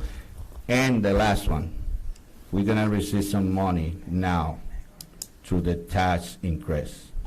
This is a good way that we can find for that one and even improve some of the energy resource to go to like a clean resource. So just my suggestion, but I think that we need to move forward in this direction. Thank you. Thanks, Councilman Fernandez. Thank you all to the council. Mayor, may I make one quick comment on education? That's happened already. Certainly. And I think that to Councilman Fernandez's point about education, I think that's vital. And I think that's something we started a few years ago. Part of what I worked on expanding the Conservation Advisory Council from 7 to 9 members was to increase that force And we also had film series and many other things, workshops and so forth, and we're going to continue to do more of that. I think getting people educated is very important. Thank you. Thank you so much. So Resolution J4, shall I read it? Yes, so Resolution J4, I'm going to ask that once you finish to do a roll call vote. Okay. So Resolution J4, I move that we accept as written. Any second? Second. This resolution authorizes the city manager to enter into an energy performance contract with Honeywell, the EPC contract, for a total project cost of $4.315 million to address various energy conservation measures throughout the city. The resolution also authorizes the city manager to enter into an equipment lease purchase agreement and any related exhibits with Bank of America, National Association, or one of its affiliates, the lease purchase documents, in order to finance the acquisition of the equipment for the energy conservation measures under the EPC for $4,315,000 at 2.741% interest over 20 years. Mr. Mayor. Thanks, Councilwoman McKenzie. So can we do a roll call vote, please? Councilwoman Aguilar? No. Councilman Fernandez? Yes. Councilwoman McKenzie? Yes. Councilwoman Riley? Yes. Councilman Smith? Yes. Deputy Mayor Talbot? Yes. Mayor Rainey? Yes, all right. Thank you, Pam. Resolution J5, Councilperson Agudelo, please. Yes, Mr. Mayor, I move that we accept Resolution J5 as presented. Second. Resolution J5 authorizes the issuance of serial bonds in the amount of $954,000 for the financing of the Oakwood Drive project. Mr. Mayor? Thanks, Councilperson Agudelo. All in favor? Aye. Hearing none opposed, Resolution J5 unanimously carries. Resolution J6, Councilwoman Riley, please. Yes, Mr. Mayor, I move to accept Resolution J6 as presented. Second. This resolution authorizing the city manager to enter into a grant agreement with the New York State Department of Transportation to fund Oakwood Drive construction and inspection services and authorizing construction funding and the release of bid documents. Mr. Mayor? Thanks, Councilwoman Riley. All in favor? Aye. Hearing none opposed, that resolution unanimously carries. I just want to tell City Manager Rich, thank you for giving us a brief, informative, detailed opening on that project. City Manager report. Thank you. And I'll move to Resolution J7. Deputy Mayor Kathy Talbot, please. Yes, Mr. Mayor, I move that we accept Resolution J7 as presented. Second. This is the resolution that says the City of Peekskill hereby pledges to participate in the Climate Action Planning Institute Westchester project. A grant proposal will be submitted to the New York State Climate Smart Communities Grant Program by Westchester County, who will be the lead applicant, and Peekskill has secured in-kind matching funds in the amount of $11,007 as contribution to the Climate Action Planning Institute Westchester County project. And this is the one that we were able to pull together quickly last week and be one of 8 communities, only 8 communities. So this is a good thing. Beautiful. Thank you, Deputy Mayor. All in favor? Aye. Hearing none opposed, that resolution unanimously carries. Resolution J8, Councilman Fernandez, please. Yes, Mr. Mayor, I would like to accept the resolution J as presented. Second.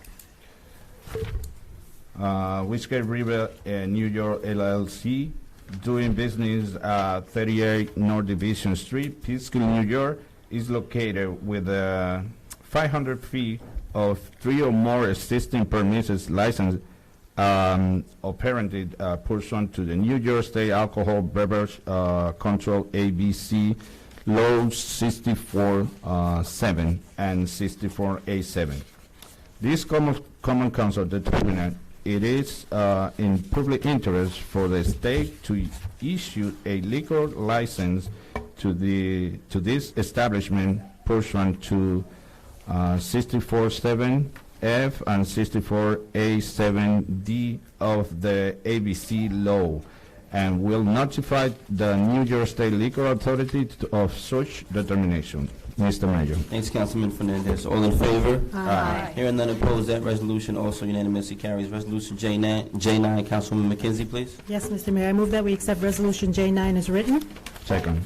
This resolution is awarding bid number 2019-06, replacement and relocation of controller system for Leapor Spray Park to Pat Corsetti, Inc., P.O. Box 466, Mamaroneck, New York. Mr. Mayor. Thanks, Councilwoman McKenzie. All in favor? Aye. Hearing none opposed, that resolution also unanimously carries. Resolution J10, Councilman Smith, please. Yes, Mr. Mayor, I move that we accept Resolution J10 as presented. Second.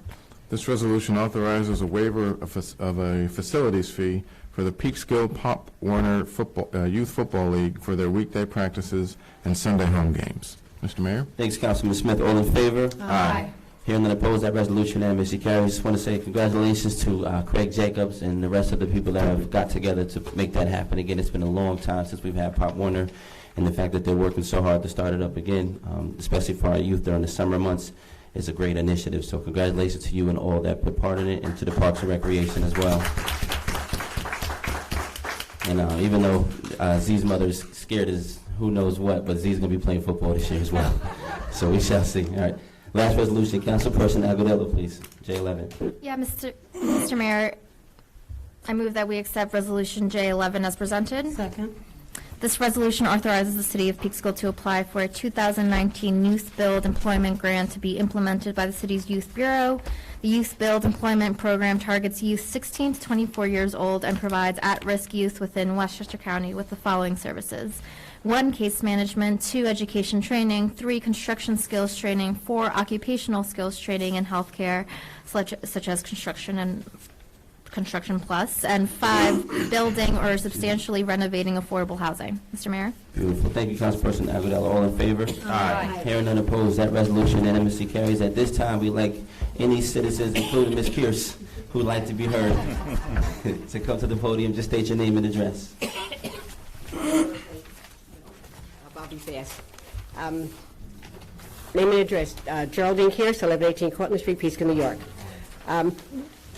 I just want to, I guess, make a complaint to say that during the Juneteenth parade, I don't know whether you needed a permit or not to close the streets, but There was definitely a little miscommunication between the police department and the Juneteenth committee. Okay. So there was a lot behind it, but one of the things that they assumed that the Juneteenth parade, I guess in the past, started at a later hour. So it started early, so they didn't prepare early. And also, the county, when the county came in, they were kind of confused with some of the streets because the route changed as well. So one of the county officers came to, what was it, James Street, I think it was? No, I'm sorry. Broad Street, Right. Instead of blocking off James Street, so there were cars coming in and out of the parking garage before the parade got started, which is why it was delayed. And another thing that I spoke to the chief about is during the 4th of July parade or the St. Patrick's Day parade, usually the day before, we put signs up saying no parking on all of the meters. And we didn't do that for the Juneteenth parade this year. So we did speak to the chief about that. And again, it was a miscommunication between the police and the Juneteenth committee. So next year, going forward, he'll make sure to do that. boy, you answered my question. You knew, because a lot of us were very, very upset. Traffic was coming up and down. It was like it was a parade of cars just taking over. I was too, and I also owe an apology to the owner of Rio Taxi. I was so frustrated about the delay that I saw him parked at the Main Street. He was unaware that there's a parade even happening, again, because there were no signage over there saying so. So I had asked him if he would move immediately, please move immediately. And, so if he does watch, I apologize to you as well. But, going forward, we'll be a little bit more organized. And the parade was phenomenal, so I don't know if people expected it to be as great as it was because of the past parades that we've had on Juneteenth. So, but going forward, we will make sure that we address that. Okay, very good. I also like to congratulate Mike Miner and his staff for doing such a wonderful job with covering it on TV. Another question I have, when you have those things videotaped on TV, years ago, we used to be able to tape it on, VCR so we can watch it at our convenience. Now, every time I go to tape something, you have it, no government channel can be recorded. Okay. Is there a reason why? Because we can't always watch it when it's on. Well, first of all, it took VCR, so that's my day. Mine too. You mean the DVR, right? Well, whatever it is that you, yes. They don't allow the local municipal channels to be recorded for whatever reason. So, we're also standard definition, so that's a cable issue, the company itself. But I do think I don't know if, do you want to save it to put it on like a DVD or just save it so you can watch it? I want to record it on the TV so I'll be able to watch it when I can watch it. I do believe, Mike, correct me if I'm wrong, that we put it on our YouTube. Yes. Okay, so. I'll make you a DVD, how about I hope everybody owns it. I'll hold you to it. But it will be available on YouTube. So that with technology, like you could watch YouTube on your TV screen if that helps. Okay. Yeah. And another thing, I don't know, as far as the news coverage for, having our parades or different things happening, when, like, News 12 is not here unless there's something bad happening in Peekskill, they're never here for anything good, our parades and anything else, so contact them. I'm just saying, that's one reason why I still kept 12, so that we can have, watch what's going on in the area. And like I said, they're notified, they just choose not Everything to they're come. notified about. So it's Everything not they're that we're notified not about. notifying them and letting them know what the events are, they just choose not to come. Then I'll get 12 off, I'll get something else, okay? What you could also do is when something's good happening, call them and say something bad's happening. Okay. No, I would, in all seriousness, I would make a recommendation of calling News 12 and informing them that you are a Peekskill resident and that you thought we had a fabulous Juneteenth parade and that you would have wished that they would cover it and that they should do more positive coverage of our city. Instead of the negative all the time, whenever there's negative, they're the first ones up here. And have a couple of your friends make that phone Yeah, call. we actually Okay. put something else similar last year. If you remember, there was an incident at the local Depew Park pool, and News 12 had covered it and said that somebody drowned, and the pool was going to be closed indefinitely for the summer. So we made sure we reached out to News 12, let them know how we felt about that misinformation, and we don't really correct it as well. So. Okay. Also, anything that you see coming up that you think we'd like to get the word out, please get in touch with us. We have a PR firm that we're in touch with constantly. We actually had very, very good coverage of the event that was up at the hospital for the new senior cooking kitchen. So I think News 12 was there. We got super coverage on that. So just give us a heads up. The more notice we get, the better we can to get them there. Okay, very good. Thanks. Lastly, street sweeping in the city of Peekskill. You have the alternate sides. When they're not able to do the street sweeping, is there any way that the police department can, or somebody notify? I always call to see if they're going to do it because sometimes they don't come. This way we can move our cars back. We can't park them until after 11 o'clock. Meantime, they don't even come to sweep the streets at all. So if somebody can, do something about that, maybe notify the police department so when we call in, they'll know that they're not going to do it that day. Richard, can we make a note of that so we can discuss that? Let me work on that. Okay. We'll talk to DPW and see what we can do. Okay, because even Thursday, July 4th, I called down and asked him, do we have to move our cars? And he says, the police department didn't know. He said, well, move it anyway just in case. But then when I called on Monday, she said it was a holiday. So there was definitely no street sweeping. So, thank you very much. Thank you.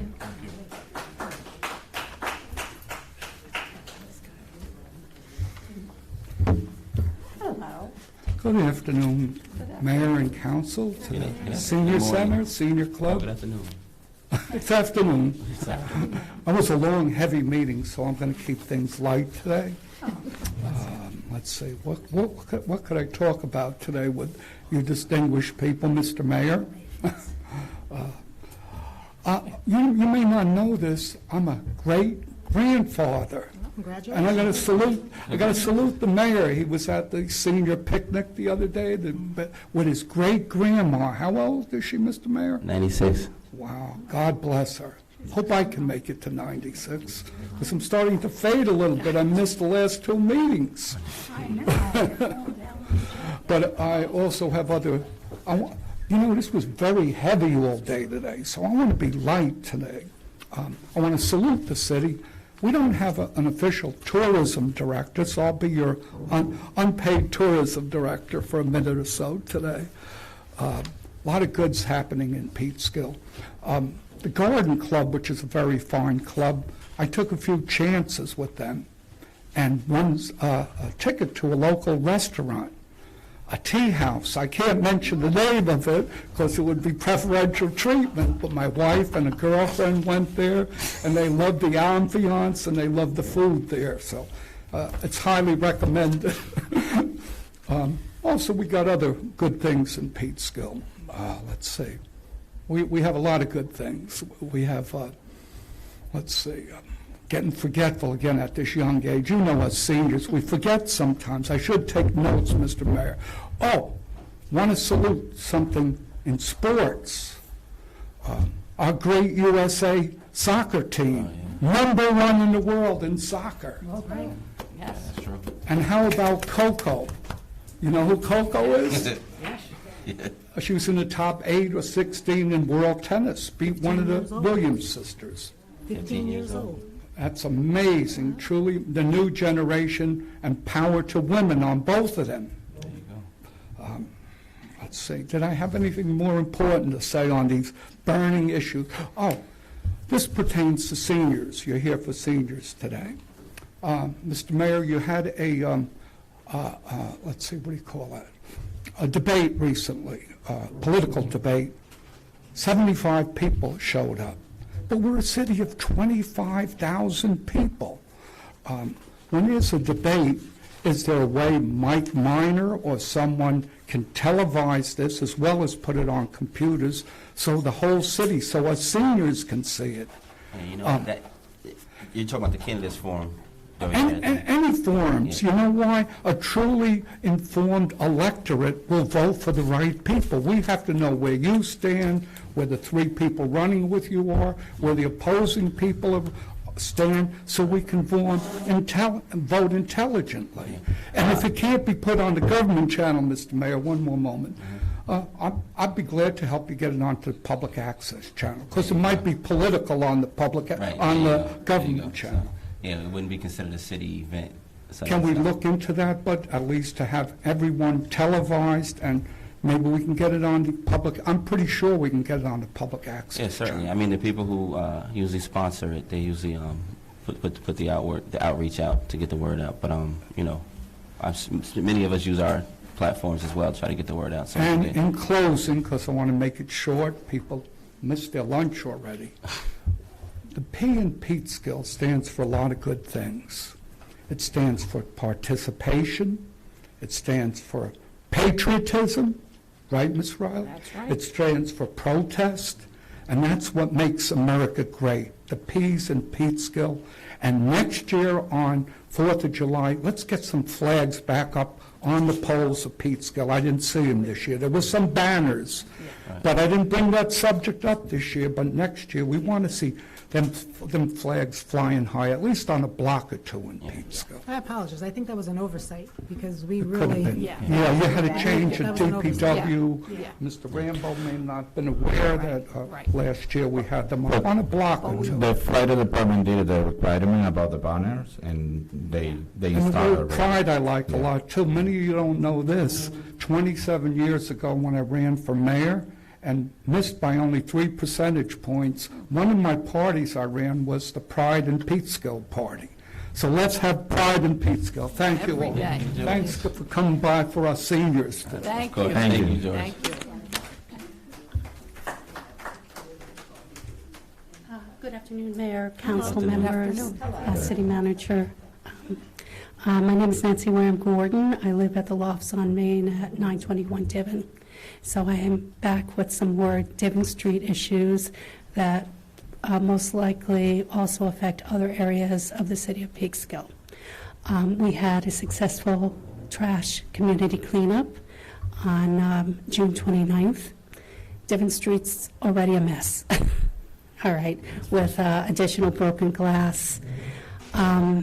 One thing that I noticed in walking the dog and going up and down Divon Street prior to the trash cleanup and then directly after the trash cleanup, I think there are certain health and safety issues that could be addressed by the council, the city manager, the building department, the landmarks or historical commission. There seems to be a lot of overcrowding in homes that are zoned for one family on Divon Street. There's still a lot of criminal activity that is happening on the middle of the block from 935, 937, 946. It's just changed. Instead of happening at the abandoned house that's still under construction following a very tragic fire 2 years ago at 930 Divon, it's moved across the street. During and prior to the cleanup, What is a little unusual for me is to find used tampons and discarded dirty condoms on the street, on the sidewalk, in addition to the amount of glass. I lost 4 family members in a horrific fire in Red Bank, New Jersey in April of 2011. So I'm concerned with the overcrowding, with multiple families and unrelated individuals living in houses that are zoned for 1 family or zoned for 2 family. For example, at 946 Divin, there are 7 mailboxes with a list of 10 names given for each mailbox. You don't need to go out and count the number of satellite dishes. Another concern is with the absentee landlords on Divin Street. During the cleanup, I noticed there are many homes that are not even mowing the grassy areas by the fire hydrants. So besides the overcrowding of the actual homes, I was trying to think, why is Divin Street, why is there so much trash? And the only thing that I could think of is that people coming up from using the delis on Main Street and coming up Nilsson Street to Divin or Division to Divin, perhaps there's such faulty construction in the homes that are not up to code because there's so many people living in the homes with a legal tenancy. Maybe it's an issue that they have to make a decision, well, I can't heat my food in the microwave because I'll have to shut off the air conditioning. It could be wiring issues.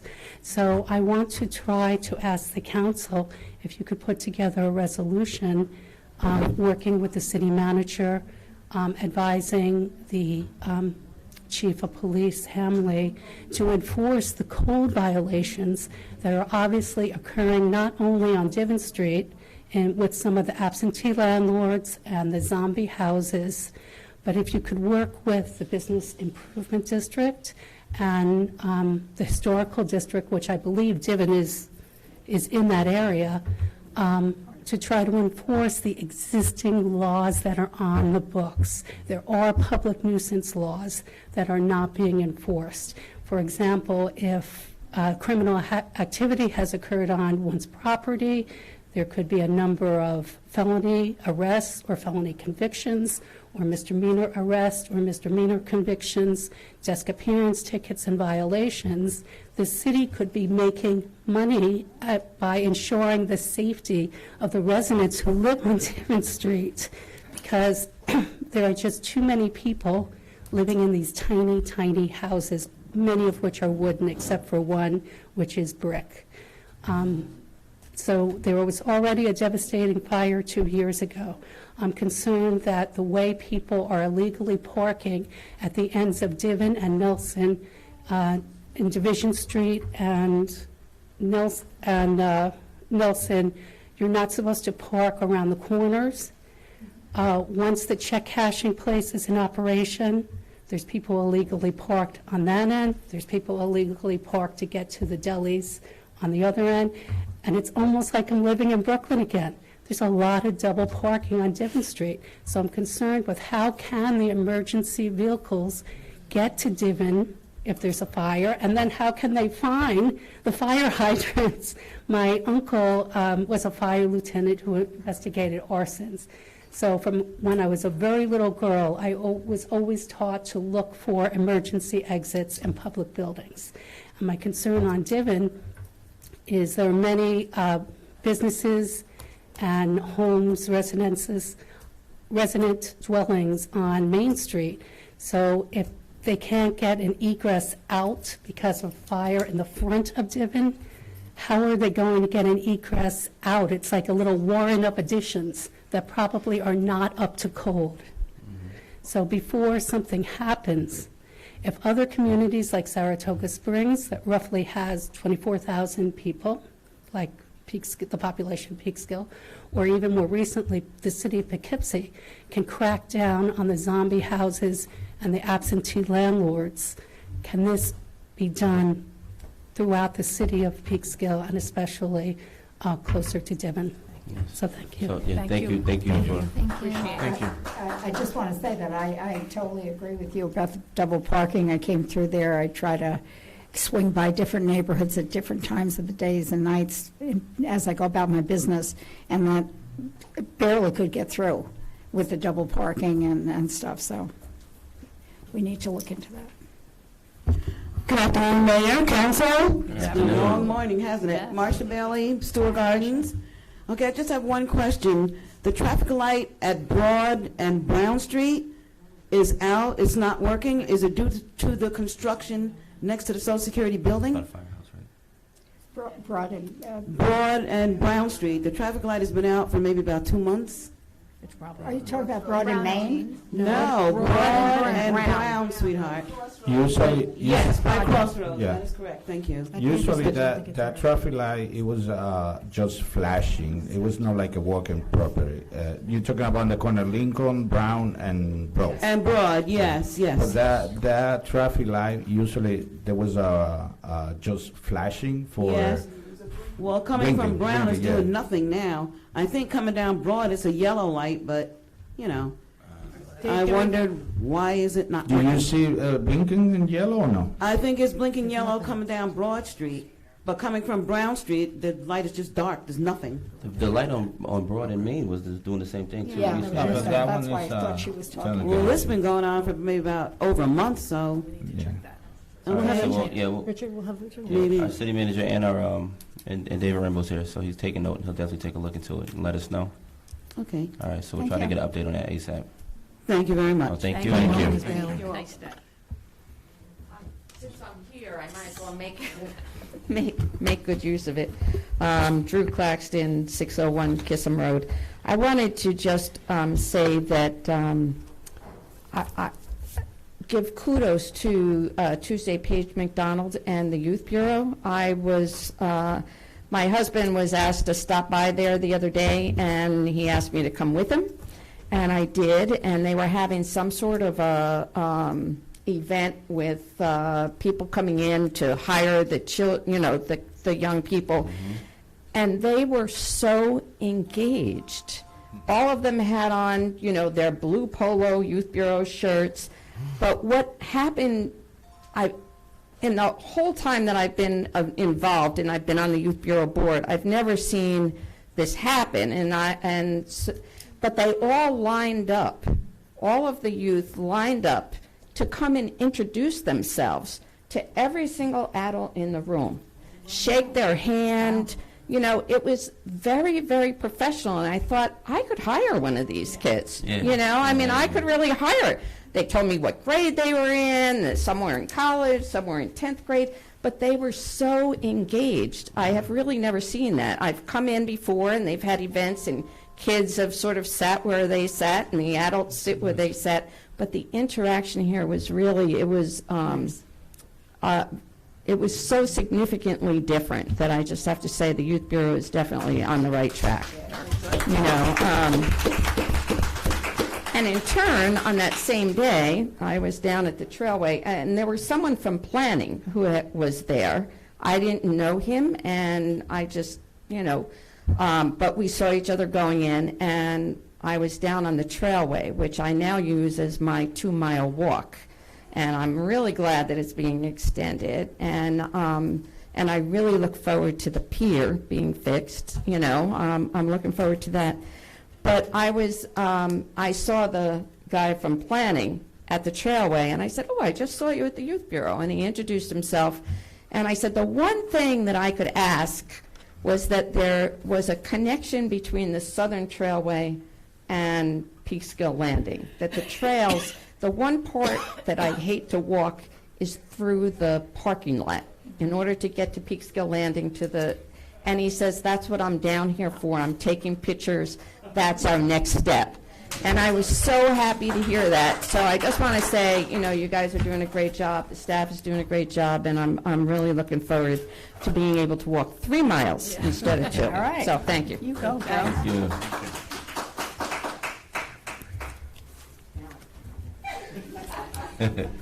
Hello again to the council and mayor and city citizens, Steps Inland Highway 824 Main. Okay, you did it. You passed this proposal. What I'd like to know, you're not going to be able to answer it now, but at the next public meeting, or not public meeting, but the next work session, I would like to get information on how we remain involved and find out what's going on with the specifics and the details of the proposal as it moves forward. What we were all critical of was the process and not the goals. I think everybody up here agrees with the goals. We're all concerned about being able to be engaged and getting the answers and the results that we feel make Peekskill better. And we're all on the same page. Everybody is on that page. So I would like to know, I believe if Monday is the next working session, then 2 weeks, the 12th. So whenever the next open meeting, the next work session is, I would like to find out what, who, where, and how we will remain involved in the processes. Personally, specifically, I want to know about the streetlights, I want to know about the lighting in Nelson Garage, and I want to know about the windows. Other people want to be involved in other aspects of this, but that's for me, and I think that I would like to be able to review what's going to be installed, and then be able to present to you why I think it would or wouldn't be appropriate in some instances, and hopefully make modifications before those things are done. The Honeywell rep specifically spoke at one of the open meetings that a mock-up will be provided. The response that I got from the city did not address that in respect to Nelson and the streetlights. It was called out that they would do mock-ups of the interior lighting, which do not affect the city as a whole. It affects people in their offices, but not the city as a whole. I would like to see a mock-up done for at least 3 weeks so that we have time to cycle through at least one public meeting for the streetlights and Nelson Garage and the windows. I would like to see a plan of City Hall with the new windows and an exact specification that we can then all provide you with feedback as to whether we believe it's, appropriate for the institution that reflects democracy in America. I mean, City Hall is what reflects all of our engagement and participation. So, that's why I'm concerned in that. I will say that I know sometimes I just bring up these things that are, pretty things in the city.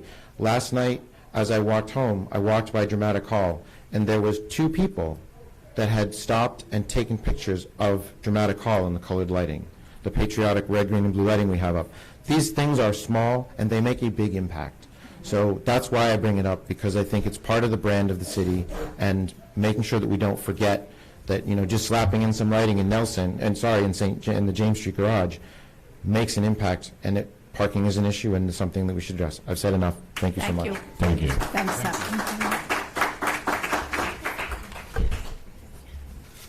Good morning. David Rocco. As part of the team that's going to host the Paul Robeson 70th anniversary in September, on Saturday, September 7th, have reached out to the Amistad organization to see if they'd be interested in being involved, and so far they are.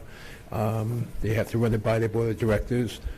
They would come here for about a week, so say Labor Day weekend, to the celebration the following Saturday. We can involve the local schools and get them involved in the trips.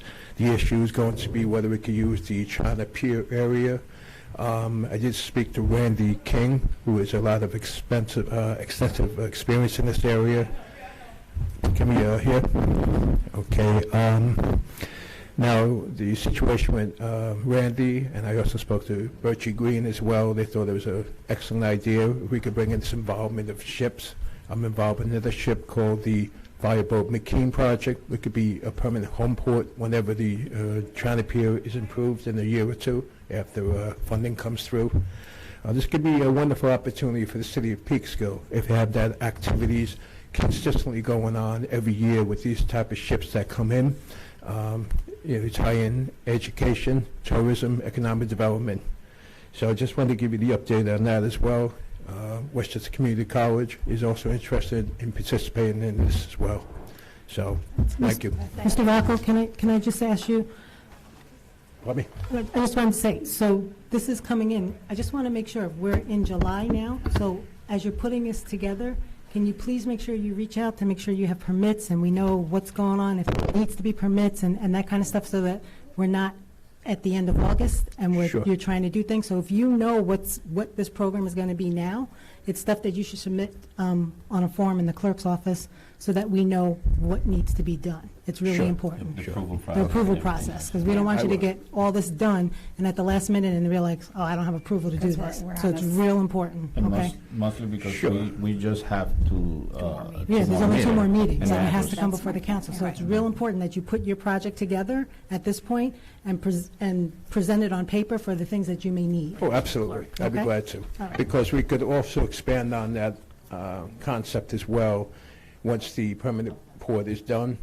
Model after this Kingsborough Community College has this excellent maritime technology program, which is SUNY, which you could tie in with Westchester Community College. Right. And I then don't model. doubt any of that, and I'm excited Well, by I'm what you're just- presenting, but you got to put it together so that we can, Well, I understand what we that, need to do. but I just like to say it as well. Okay. Okay, New York City has this awesome program called the New York City Harbor School. It's located on Governor's Island.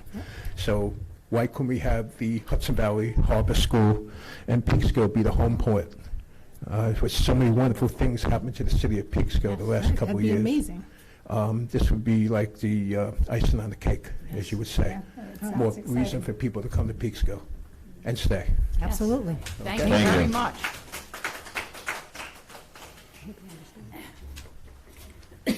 No. Good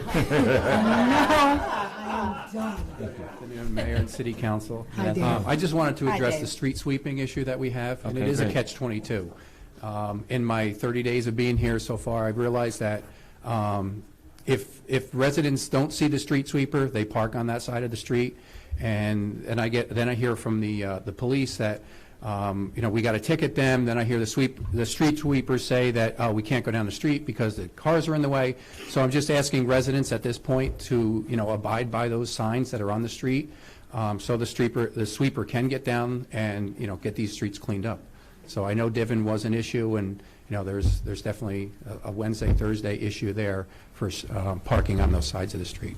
Okay. So it is a catch-22, and the chief did say he'll be out there ticketing people. So I will get the sweeper out there, but everybody's got to cooperate.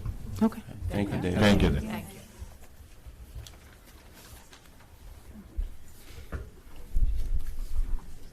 I was going to say good morning, but now it's afternoon. My name is John Ziggerty. I'm from 131 Union Avenue. Mr. Mayor, Deputy Mayor, Pat, members of the council, always a pleasure.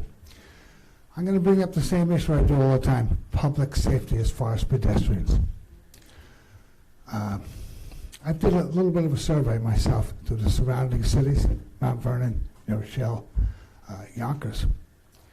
This city seems to be the only city that has a problem with people crosswalking against the light, people running through stop signs, crossing over double yellow lines means nothing to nobody, but yet they still do it.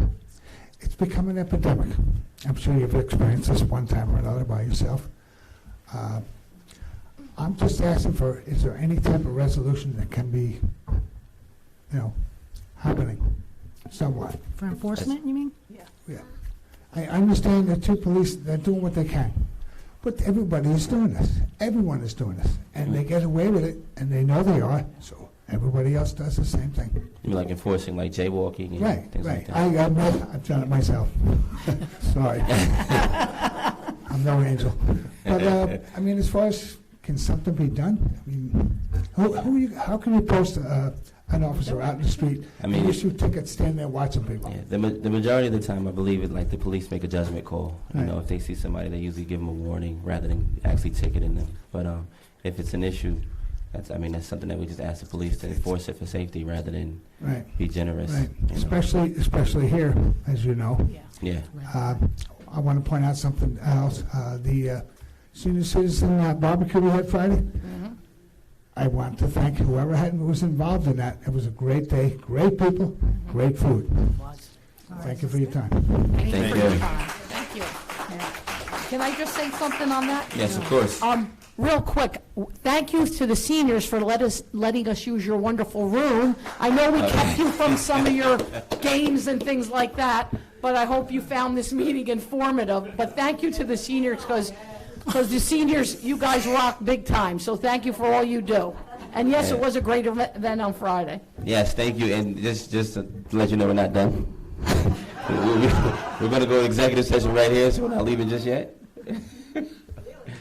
All right, so that being said, again, thank you all for allowing us to be here this morning. Thank you to all of the citizens that came up to speak at the Common Council meeting, especially on a Monday morning when a lot of people couldn't make it because of employment or other reasons, and they sent in emails the night before, some as early as 6 o'clock this morning.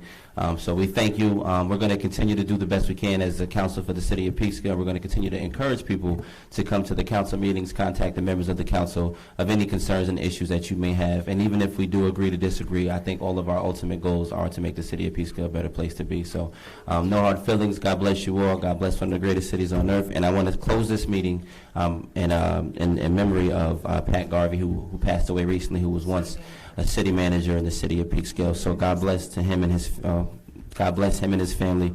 And before we close out on that note, I just want to say the Hudson Valley Chamber are looking for volunteers. So if you're interested in volunteering to help the Peekskill Exposition August 3rd at the riverfront, please contact the Hudson Valley Chamber or Deborah Malone. It's a phenomenal event. It brings the entire community together. You get that real Peekskill vibe when you come to this event. It's on a beautiful waterfront. When the weather's nice, it's an unforgettable moment to be in the city of Peekskill. And the phone number, I'll say it twice, is 914-737-3600. That's 914-737-3600. Contact Debbie Malone. Let her know that you want to volunteer. So on that note, we're going to close this session in memory and to the family and friends of all who knew Pat Garvey. And I'm going to ask that we make a motion to adjourn this in his name, going to executive session to discuss matters related to proposed acquisition and to discuss matters of concerning the employment history of particular persons. So moved. So moved by Councilwoman McKenzie. Second. Seconded by Councilman Smith. All in favor? Aye. Aye. Have a good night, everyone. Thanks for attending.